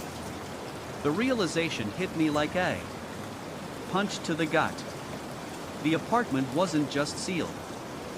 It was being watched from every angle, from every shadow. The feeling that I was never alone, never truly safe, crawled beneath my skin like an infestation. And as the footsteps grew louder, I knew there was no escape from this nightmare. Not anymore. The door slammed open, and I turned just in time to see a dark figure step inside. It was tall, impossibly tall, its form blurry, as though it were shifting with the darkness itself. My breath caught in my throat, the air around me thickening. As the figure extended an arm toward me, its hand twisting unnaturally. I warned you. I had no time to react. The figure lunged. And the last thing I felt was the cold pressure of its hand on my chest, sinking deeper, pulling me into a void where nothing existed but an eternal, suffocating darkness. As the days passed, I tried to regain a sense of normalcy. I went back to work, interacted with friends, and kept myself busy. But the feeling of being watched never truly left me. It was subtle at first, small flickers in the corner of my eye, strange noises in empty rooms, an almost imperceptible shift in the air around me.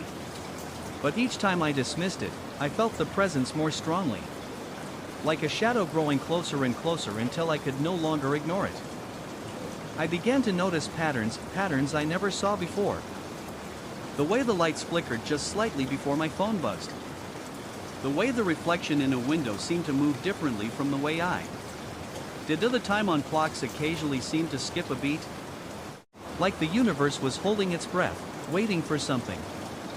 The unsettling feeling I'd had before was becoming a constant companion, creeping into every aspect of my life. At night, sleep became a distant memory. I would lay in bed, eyes wide open, staring at the ceiling, unable to silence the noise in my head. The static from the phone, the whispers, the ever-present hum in the air, everything seemed to close in on me. Every time I drifted off, I would wake up with the sensation that someone was standing over me, watching me sleep.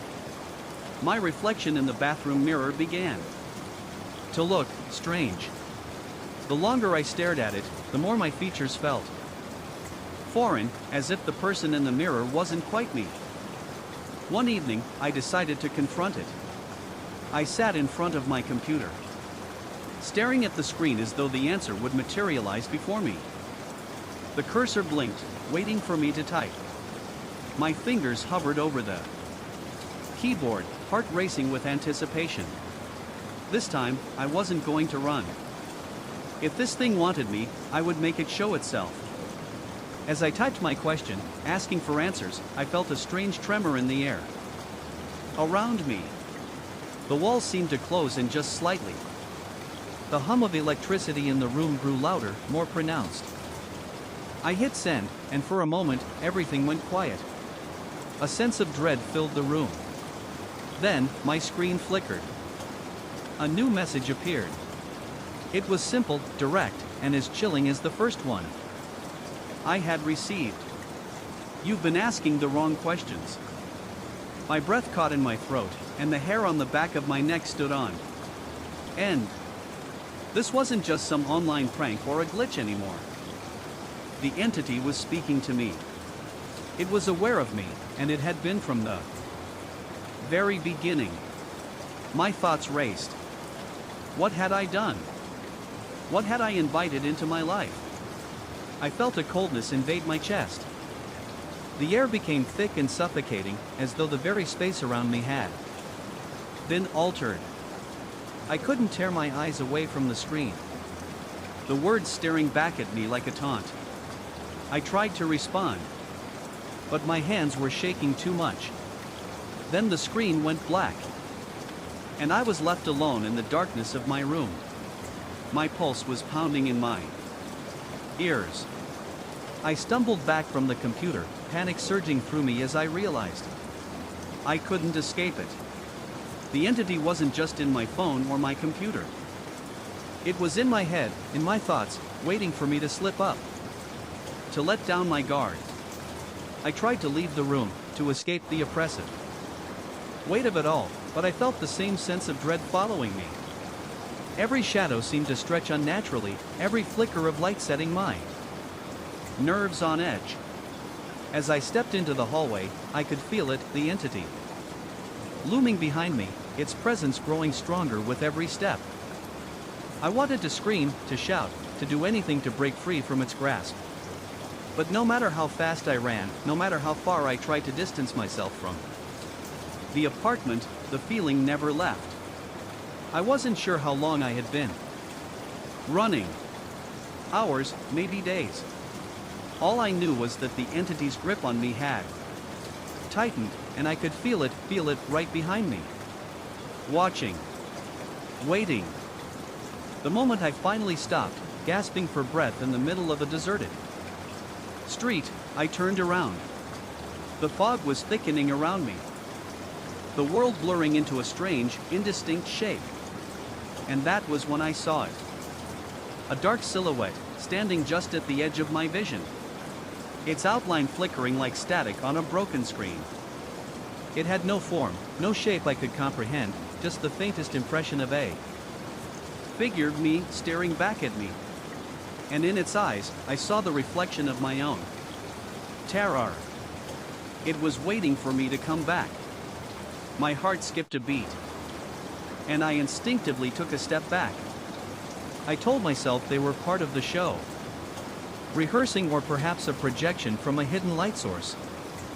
But something in my gut told me that wasn't the case. These figures, these dancers, weren't part of anything I'd seen before.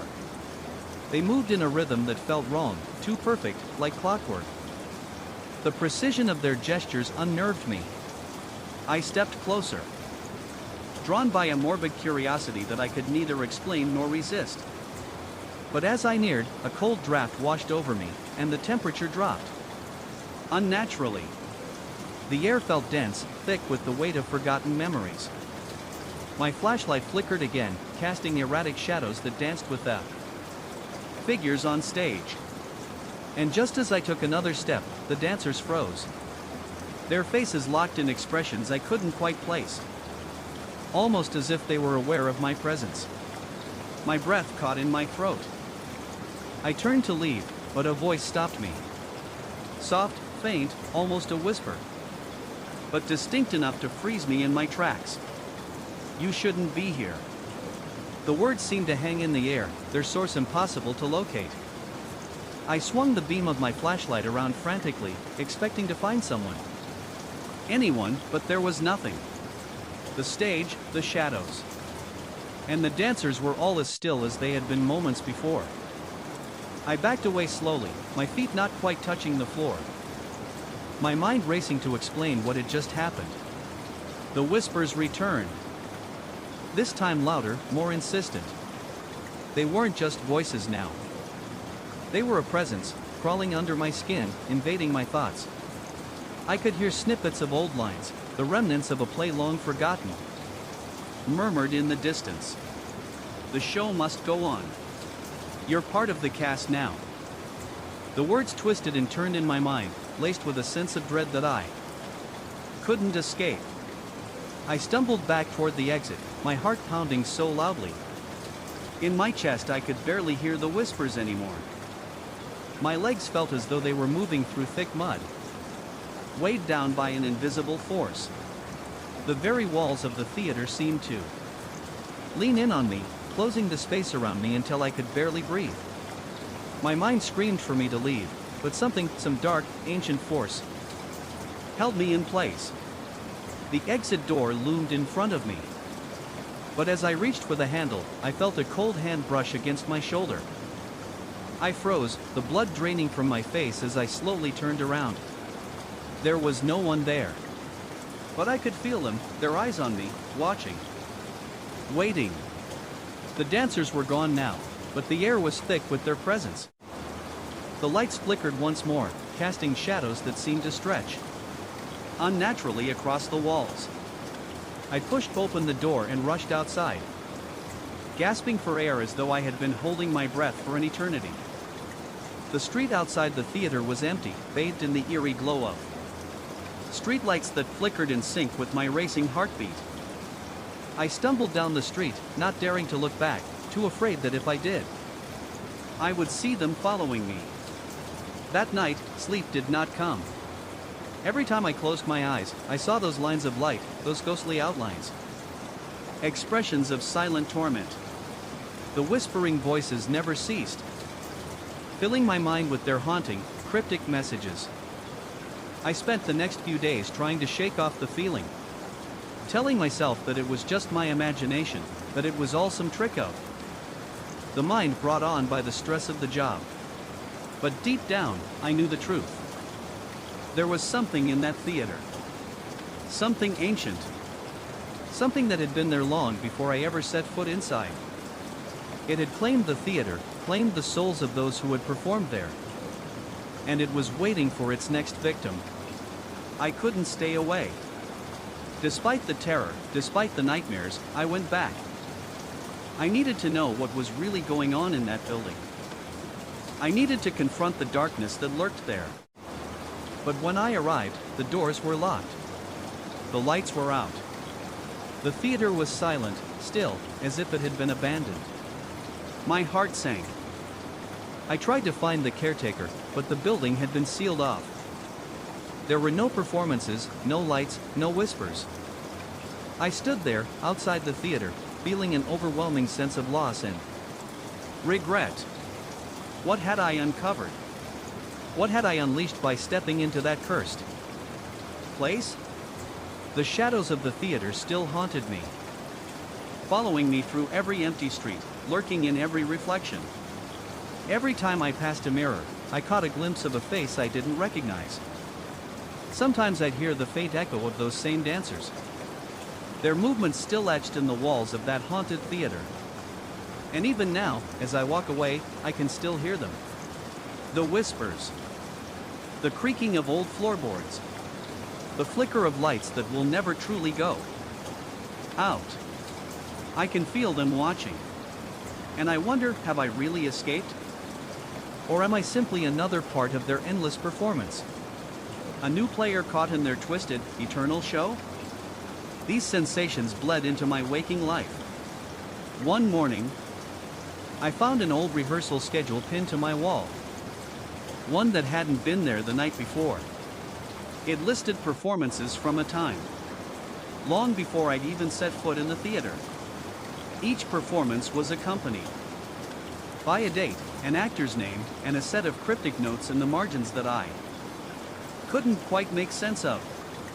My hands trembled as I reached for it. But a voice in my head told me that I shouldn't be looking at it. Told me that I shouldn't be so close to the truth. My thoughts began to unravel. I couldn't escape the feeling that I was becoming part of something much larger. A part of the theater's unending cycle. The relics, the visions, the whispers. they were all pulling me deeper into the narrative. It was as if the theater itself had chosen me, and I was being marked to take my place in its timeless performance. That night, the nightmares reached a new level. I was on stage again, this time in a costume I had never seen before. The audience was there, but this time, they weren't invisible. They were real, watching me with hollow eyes that seemed to bore into my soul. As I performed, the faces in the crowd began to change. They morphed into figures I recognized, familiar friends, co-workers, strangers I had encountered in passing. Their expressions were twisted, frozen in grotesque smiles that felt more like accusations than applause. The spotlight grew hotter, searing my skin, and I couldn't stop moving. Couldn't stop acting. I was trapped in a loop, unable to break free. Every line of the play now etched into my mind as if they were my own thoughts. The audience didn't blink. They stared, waiting, judging. And just when I thought I couldn't take it any longer, a loud crash echoed from the back of the theater. The sound startled me. But when I turned, there was nothing there, only the blinding lights and the endless faces. I woke up with a start, gasping for air, my sheets soaked in sweat. The room was still, but the air felt thick, like something was pressing down on me. The clock on my bedside table read 3:17 a.m., and for a split second, I wondered if I had woken in a different time. The phone on my nightstand buzzed, and I hesitated before reaching for it. A new message. The message was short, cryptic, and signed with the name of a theater production from 1923. You belong here. Come back. Panic clawed at me as I read it over and over again. The name, an obscure play I had never heard of, felt like a key unlocking something deep within me. My fingers trembled as I reached for my jacket. I had to go back. I didn't know why, but I felt that something awaited me there. Something that would finally reveal the truth. When I arrived at the theater, the next morning, the building seemed different. The usual sense of anticipation had turned into something darker. The doors opened with a reluctant groan, as though they, too, knew I wasn't supposed to be there. Inside, everything was as it always had been, familiar and comforting, yet I couldn't shake the feeling that I had crossed into something far more dangerous. As I moved through the backstage area, a cold draft hit me, and I paused. There, in the dim light, I saw a figure standing at the end of the hall. It was tall, draped in black, its face obscured by shadows. It turned slowly, as if sensing my presence. My breath caught in my throat, and a voice, soft, yet unmistakable, whispered my name. I tried to speak, but no words came. The figure raised a hand, beckoning me forward, and despite every instinct screaming at me to run, I took a step toward it. The figure gestured to the stage, and as I approached, the lights flickered to life, revealing an empty set. The same set I had seen in my dreams. The same actors in their period costumes. Frozen in time, their faces locked in expressions of pure despair. The figure finally spoke, its voice deep, resonant, and hollow. You're part of this now, it said. You've been chosen. The performance can't continue without you. A wave of terror washed over me as the realization hit. I wasn't just a spectator. I was a part of the theater's twisted reality, a character trapped in its endless loop of performance and torment. And as I stood there, helpless, the lights flickered again. And the audience, those hollow, accusing faces, filled the seats, staring at me with cold, dead eyes. The performance had begun once again. And this time, there was no escape. The air grew heavier as I walked deeper into the heart of the theater.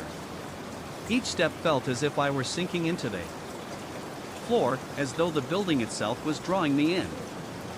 My hands shook, my body tense, knowing I couldn't turn back now. I approached the stage, but the familiar setting seemed altered, as if the theater was wearing a different face. The lights flickered sporadically, and I felt the weight of hundreds of unseen eyes watching me. My flashlight trembled in my hand as I moved through the dim space. Every sound, every creak of the floorboards, every soft rustle made my pulse race faster. The walls felt closer, pressing in from every angle, as though the theater was trying to contain me.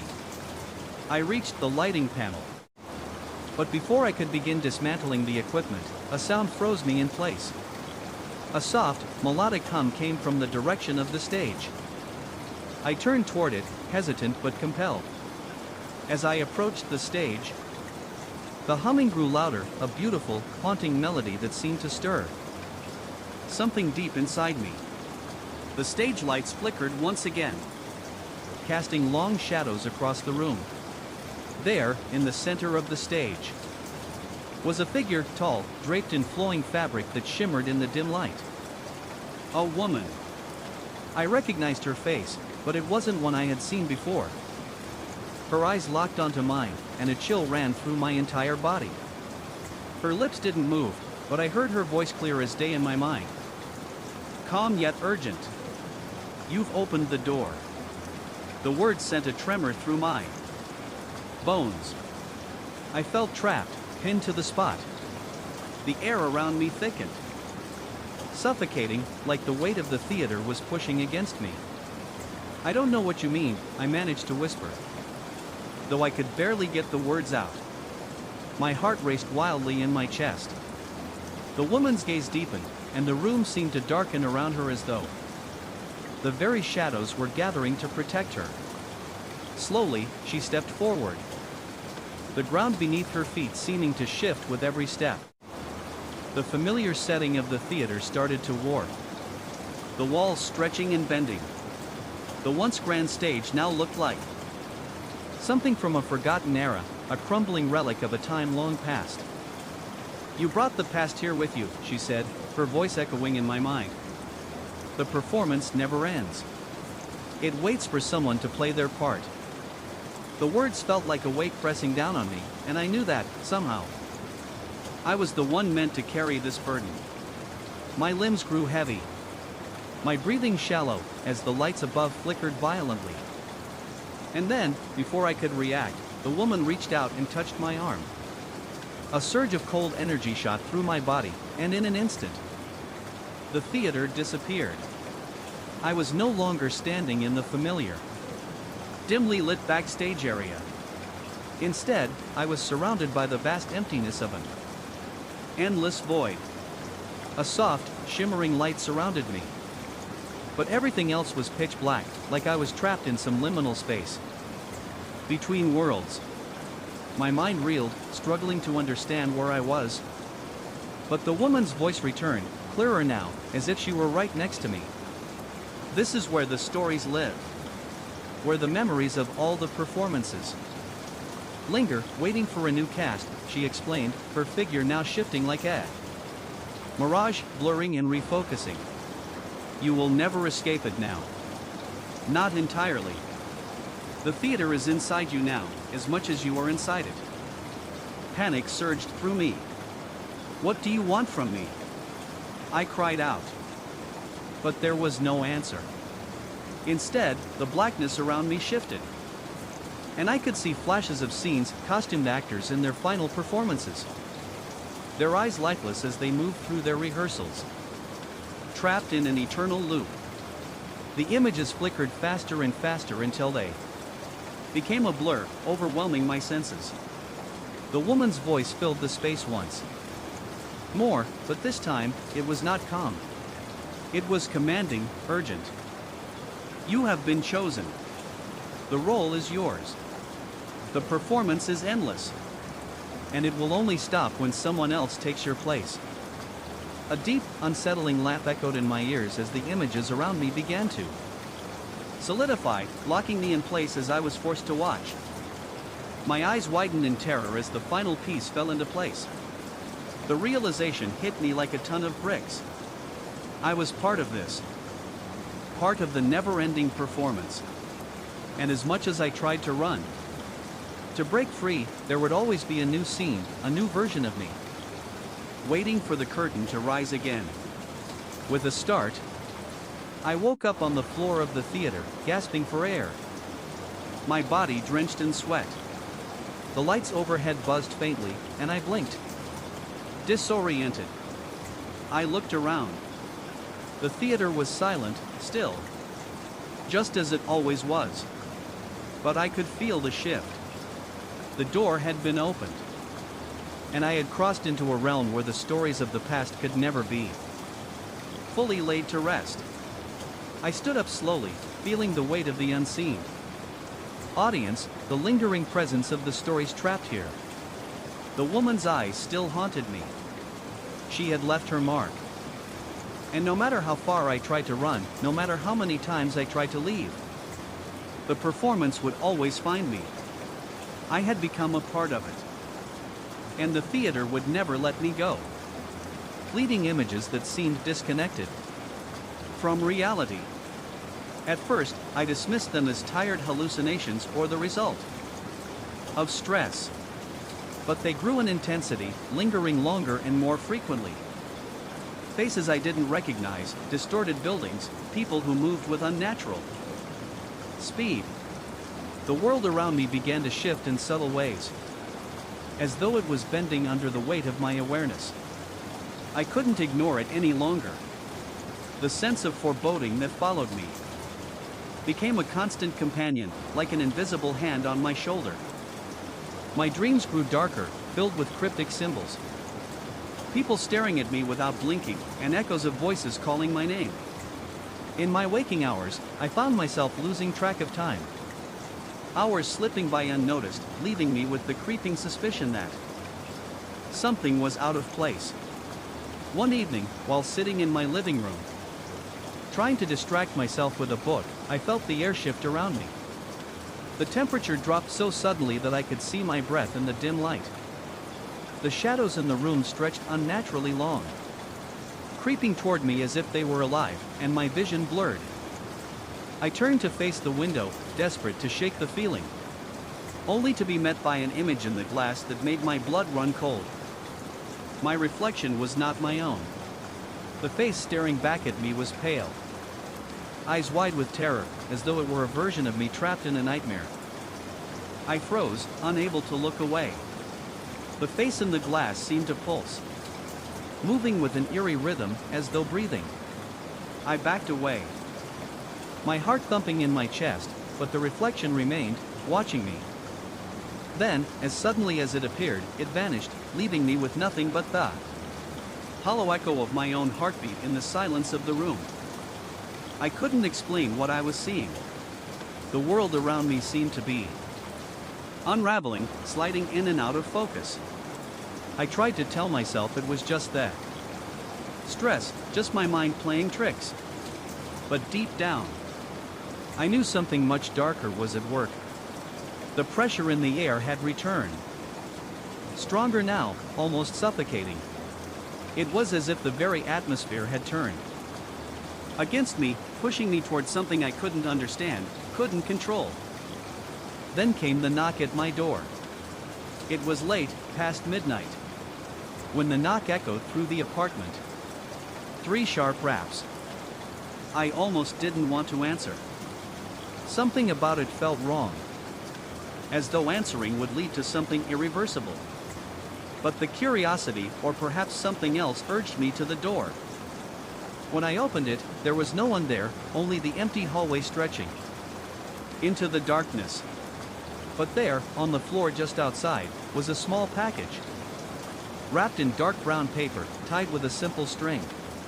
My name was scrawled on the top, the handwriting unfamiliar. I bent down, heart racing, as I picked it up. The moment I touched it, a strange pulse of energy ran through me, like static electricity zapping through my veins. I quickly brought it inside, closing the door behind me, and sat on the couch, staring at the package. I didn't want to open it, but some force inside me pushed me forward. My hands trembled as I unwrapped The paper, revealing a small, intricately carved wooden box. The craftsmanship was exquisite, but unsettling. There was something ancient about it, like it had been passed down through generations. Its significance lost to time. I turned it over, looking for any clue as to what it was or who had sent it. That's when I saw it. A symbol carved into the bottom of the box, an intertwined spiral, surrounded by cryptic markings. It looked like something out of a forgotten language, a pattern that seemed to pulse and shift in the dim light. My pulse quickened, a familiar chill creeping up my spine. It was the same symbol I had seen in my dreams, the same one that had haunted me ever since the accident. As I traced my finger over the symbol, a surge of energy shot through me, and everything around me seemed to distort. The walls of my apartment warped, stretching and twisting like they were made of rubber. The air grew thick, and the room seemed to spin. I dropped the box in shock, my hands shaking violently as I tried to steady myself. And then, in the midst of the chaos, I heard a voice, familiar, yet distant, as if it was coming from far away. It whispered my name, repeating it over and over, growing louder with each passing second. I spun around, desperately trying to locate the source, but the room was empty. The voice was everywhere, filling every corner of the apartment, echoing in my mind. "You are meant to choose," the voice whispered, "to end the cycle." The world seemed to close in around me. The box sat there, the symbol still glowing faintly, as if waiting for me to make my choice. But what choice? I had no idea what I was dealing with. My mind raced, my heart pounding in my chest as the weight of the decision bore down on me. Could I continue to ignore what was happening? Or was I bound to this curse? This fate, this inexplicable force that seemed to have control over my very existence? I didn't know. But one thing was clear, the game had begun. And there was no turning back. But the unease never left. Every corner of my apartment felt off, as if the space itself had become a vessel for something unseen, something watching. I began to question everything. Was I losing my grip on reality?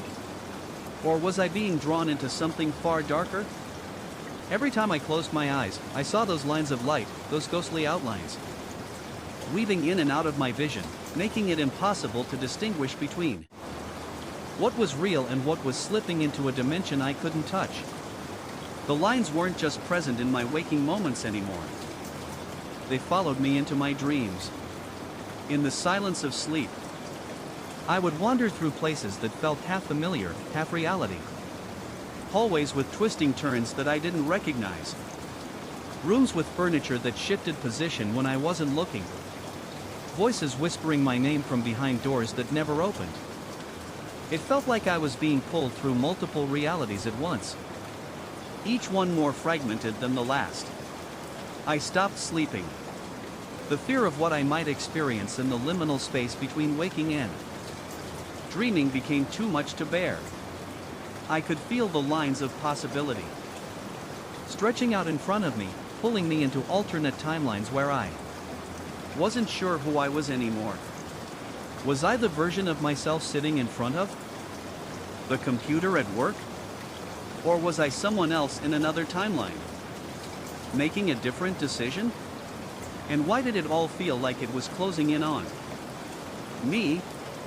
The breaking point came one evening when I found myself standing in front of a mirror, staring at my reflection, but unable to recognize the face staring back. The eyes were too wide, the expression too strained. As if I were looking at someone who was halfway between two different versions of themselves. I felt a wave of nausea hit me so violently that I had to step back, gripping the edge of the counter to steady myself. The reflection didn't change, but my heart raced and I couldn't shake the feeling that I was standing in front of a stranger. A version of myself that no longer belonged in this world. I could hear the whispers again, but this time they were clearer, louder, and more urgent. The lines of light surrounding my reflection began to pulse, wrapping around me like a cage. I felt trapped, suffocated by the possibility that I was being pulled between realities, that I was losing the one thing I had always counted on, my sense of self. And then I heard a voice, a low, guttural whisper, say something that froze me in place. "You are not the only version of yourself here." The words echoed in my mind, the meaning sinking in like a stone in water. Was this some sort of warning? A message from who? What? My pulse raced. I turned away from the mirror, stumbling back into the hallway, my mind reeling. I felt the walls closing in, the hallway elongating, and the lights flickering overhead, distorting the space around me.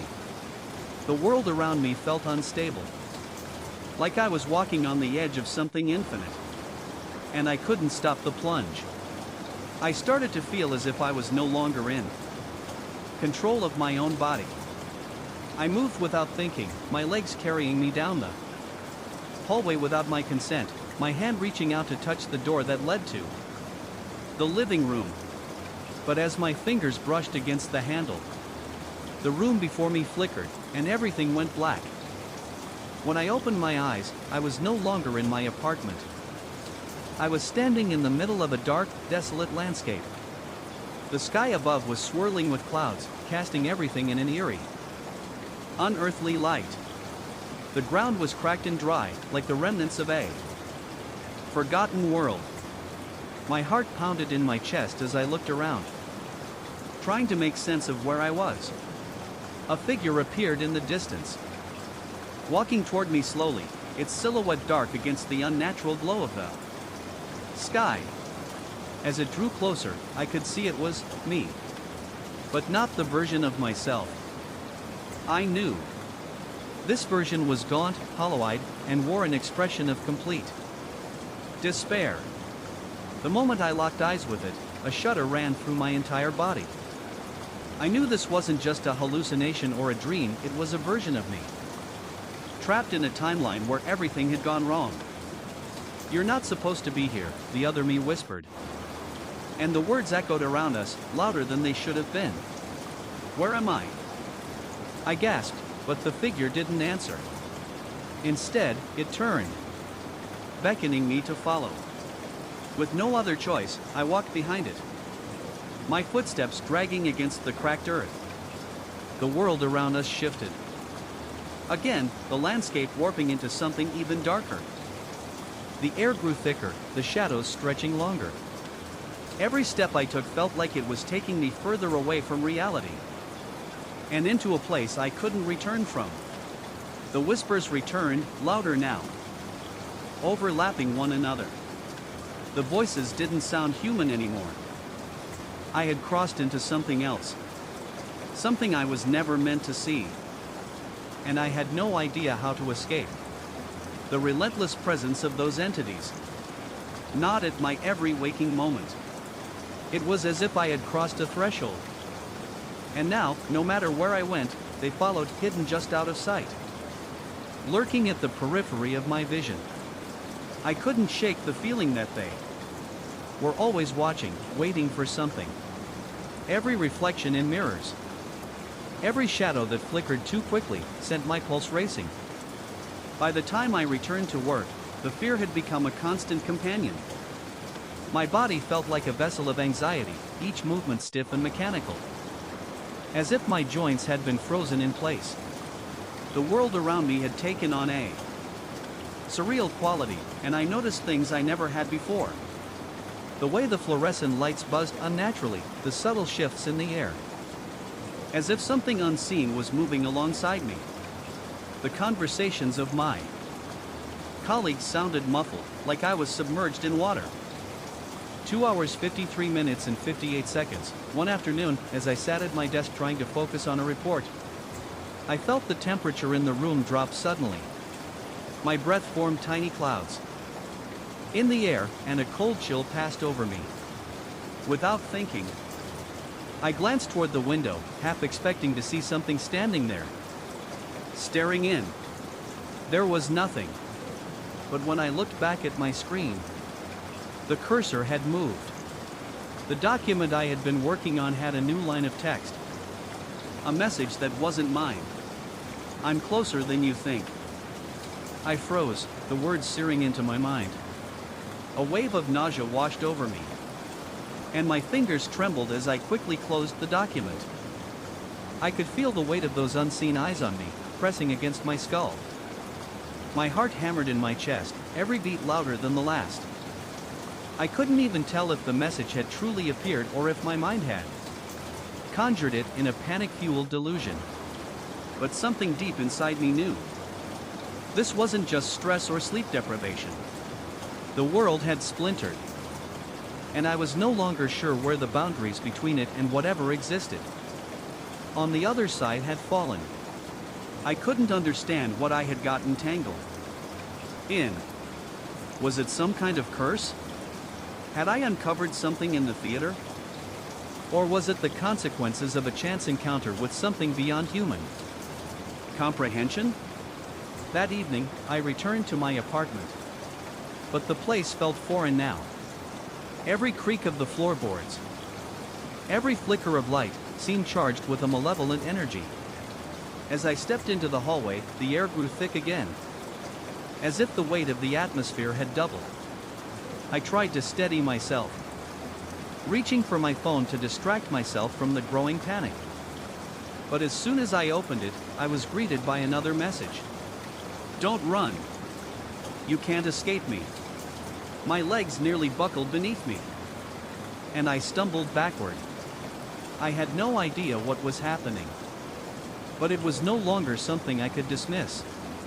My reflection in the hallway mirror had changed. I could see myself standing there, but the image felt wrong. My eyes were hollow, my expression slack, as if I was staring back at a stranger wearing my face. I didn't want to believe it, but I couldn't shake the sensation that I wasn't truly alone. The moment I walked into my living room, the phone buzzed again. This time, there was a photo attached, a photo of me, sleeping on the couch. My face hidden in the folds of the blanket, but with an unmistakable presence in the room. The more I tried to convince myself that this was all a nightmare, the more it bled into reality. The apartment felt wrong, and so did I. I wasn't the same person who had moved in here months ago. I had changed, and the world around me was shifting, too. I couldn't escape it. No matter where I went, the lines between what was real and what was not blurred more with each passing day. One final thought haunted me. Was I becoming a part of whatever force I had inadvertently invited into my life? Could it be that this was what I was destined for? Lost in a labyrinth of multiple realities, a pawn in an endless game that I couldn't even begin to understand? I didn't know how much longer I could last in this place, with the relentless feeling of being watched and the terrifying knowledge that I was no longer sure who or what I really was. That realization both terrified and oddly soothed me. The entities weren't here to harm me, they were observing, testing, perhaps even waiting. I wasn't just another observer in this fractured reality. I was a subject of their study, and this sense of purpose, this unfolding mystery, began to shape my understanding of my new existence. It was clear that my accident had cracked something within me, a delicate seam between worlds that had allowed me to see beyond the confines of normal perception. But this new awareness was a double-edged sword. While I could glimpse alternate timelines, parallel versions of myself, and the entities existing between these realms, I could no longer ignore the growing feeling that my own reality was slipping. I was losing hold of the world I had once known. I struggled to maintain my grip on the present. Simple tasks, cooking, walking down the street, answering emails, became exercises in balancing multiple layers of reality. I couldn't stop seeing them, the flickering alternate versions of myself, the shadows that clung to the edges of every reflection. The world, once so solid, had become malleable, elastic. A place where time no longer moved in a straight line. But perhaps, as the Watchers seemed to imply, this was not just a curse. This expansion of perception, this fracturing of reality, could be a kind of evolution. Maybe it was a gift, one that few humans ever received. And yet, it felt like a test. Would I become one of them? Would I be able to navigate this new existence without losing my mind? Or was I doomed to remain suspended in this twilight state? Forever between worlds, never fully belonging to any of them? In the weeks that followed, I tried to make peace with what had happened. I took long walks, trying to ground myself in the physical world. I spent time with friends, doing my best to pretend everything was normal. Though every so often, I would catch a glimpse of something, an odd reflection. A flicker of light that shouldn't have been there, and I would feel the pressure of those other worlds pressing in on me again. It was during one of those walks, as I passed by a park, that I saw another one of them. A figure, tall and indistinct, standing motionless by a tree. My pulse quickened, and for a moment, I thought I might break into a run. But something stopped me, something deep inside that whispered that I didn't need to fear these beings. They were part of me, part of this new awareness I was beginning to embrace. As I stared at the figure, it slowly turned to face me. I didn't move, even though my heart was racing. It didn't move either.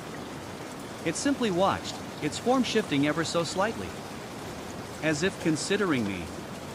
I could feel its presence, a weight on my mind. And for the first time, I wasn't afraid. I could see now that I wasn't meant to. It was waiting for me to make the next move, to accept or reject this new reality. After what felt like an eternity, the figure began to fade, dissolving into the air like mist. I stood there, stunned.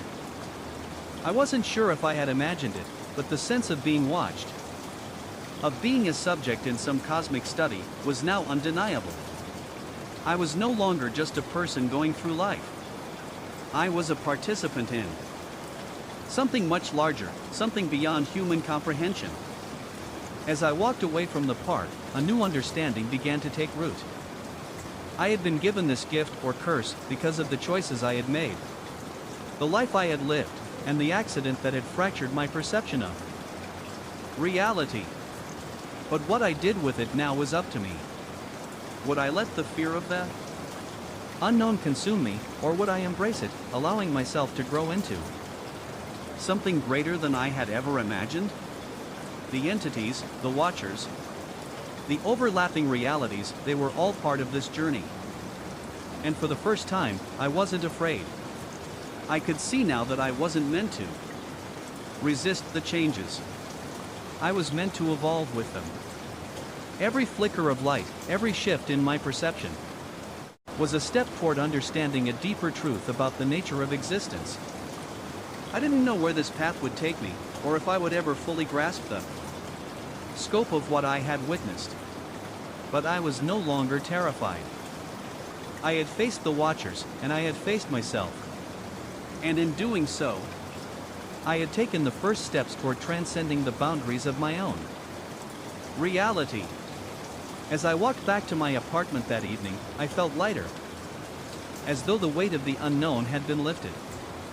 But there was still a part of me that remained vigilant, knowing that at any moment, the boundaries between worlds could blur again. Still, I was ready. Ready to face whatever came next. Ready to embrace the next chapter of this strange, unpredictable journey. Because in the end, I had realized one truth: the greatest fear isn't being watched. It's realizing that, sometimes, we're the ones who are watching. Watching the universe unfold, piece by piece, as we step into the unknown.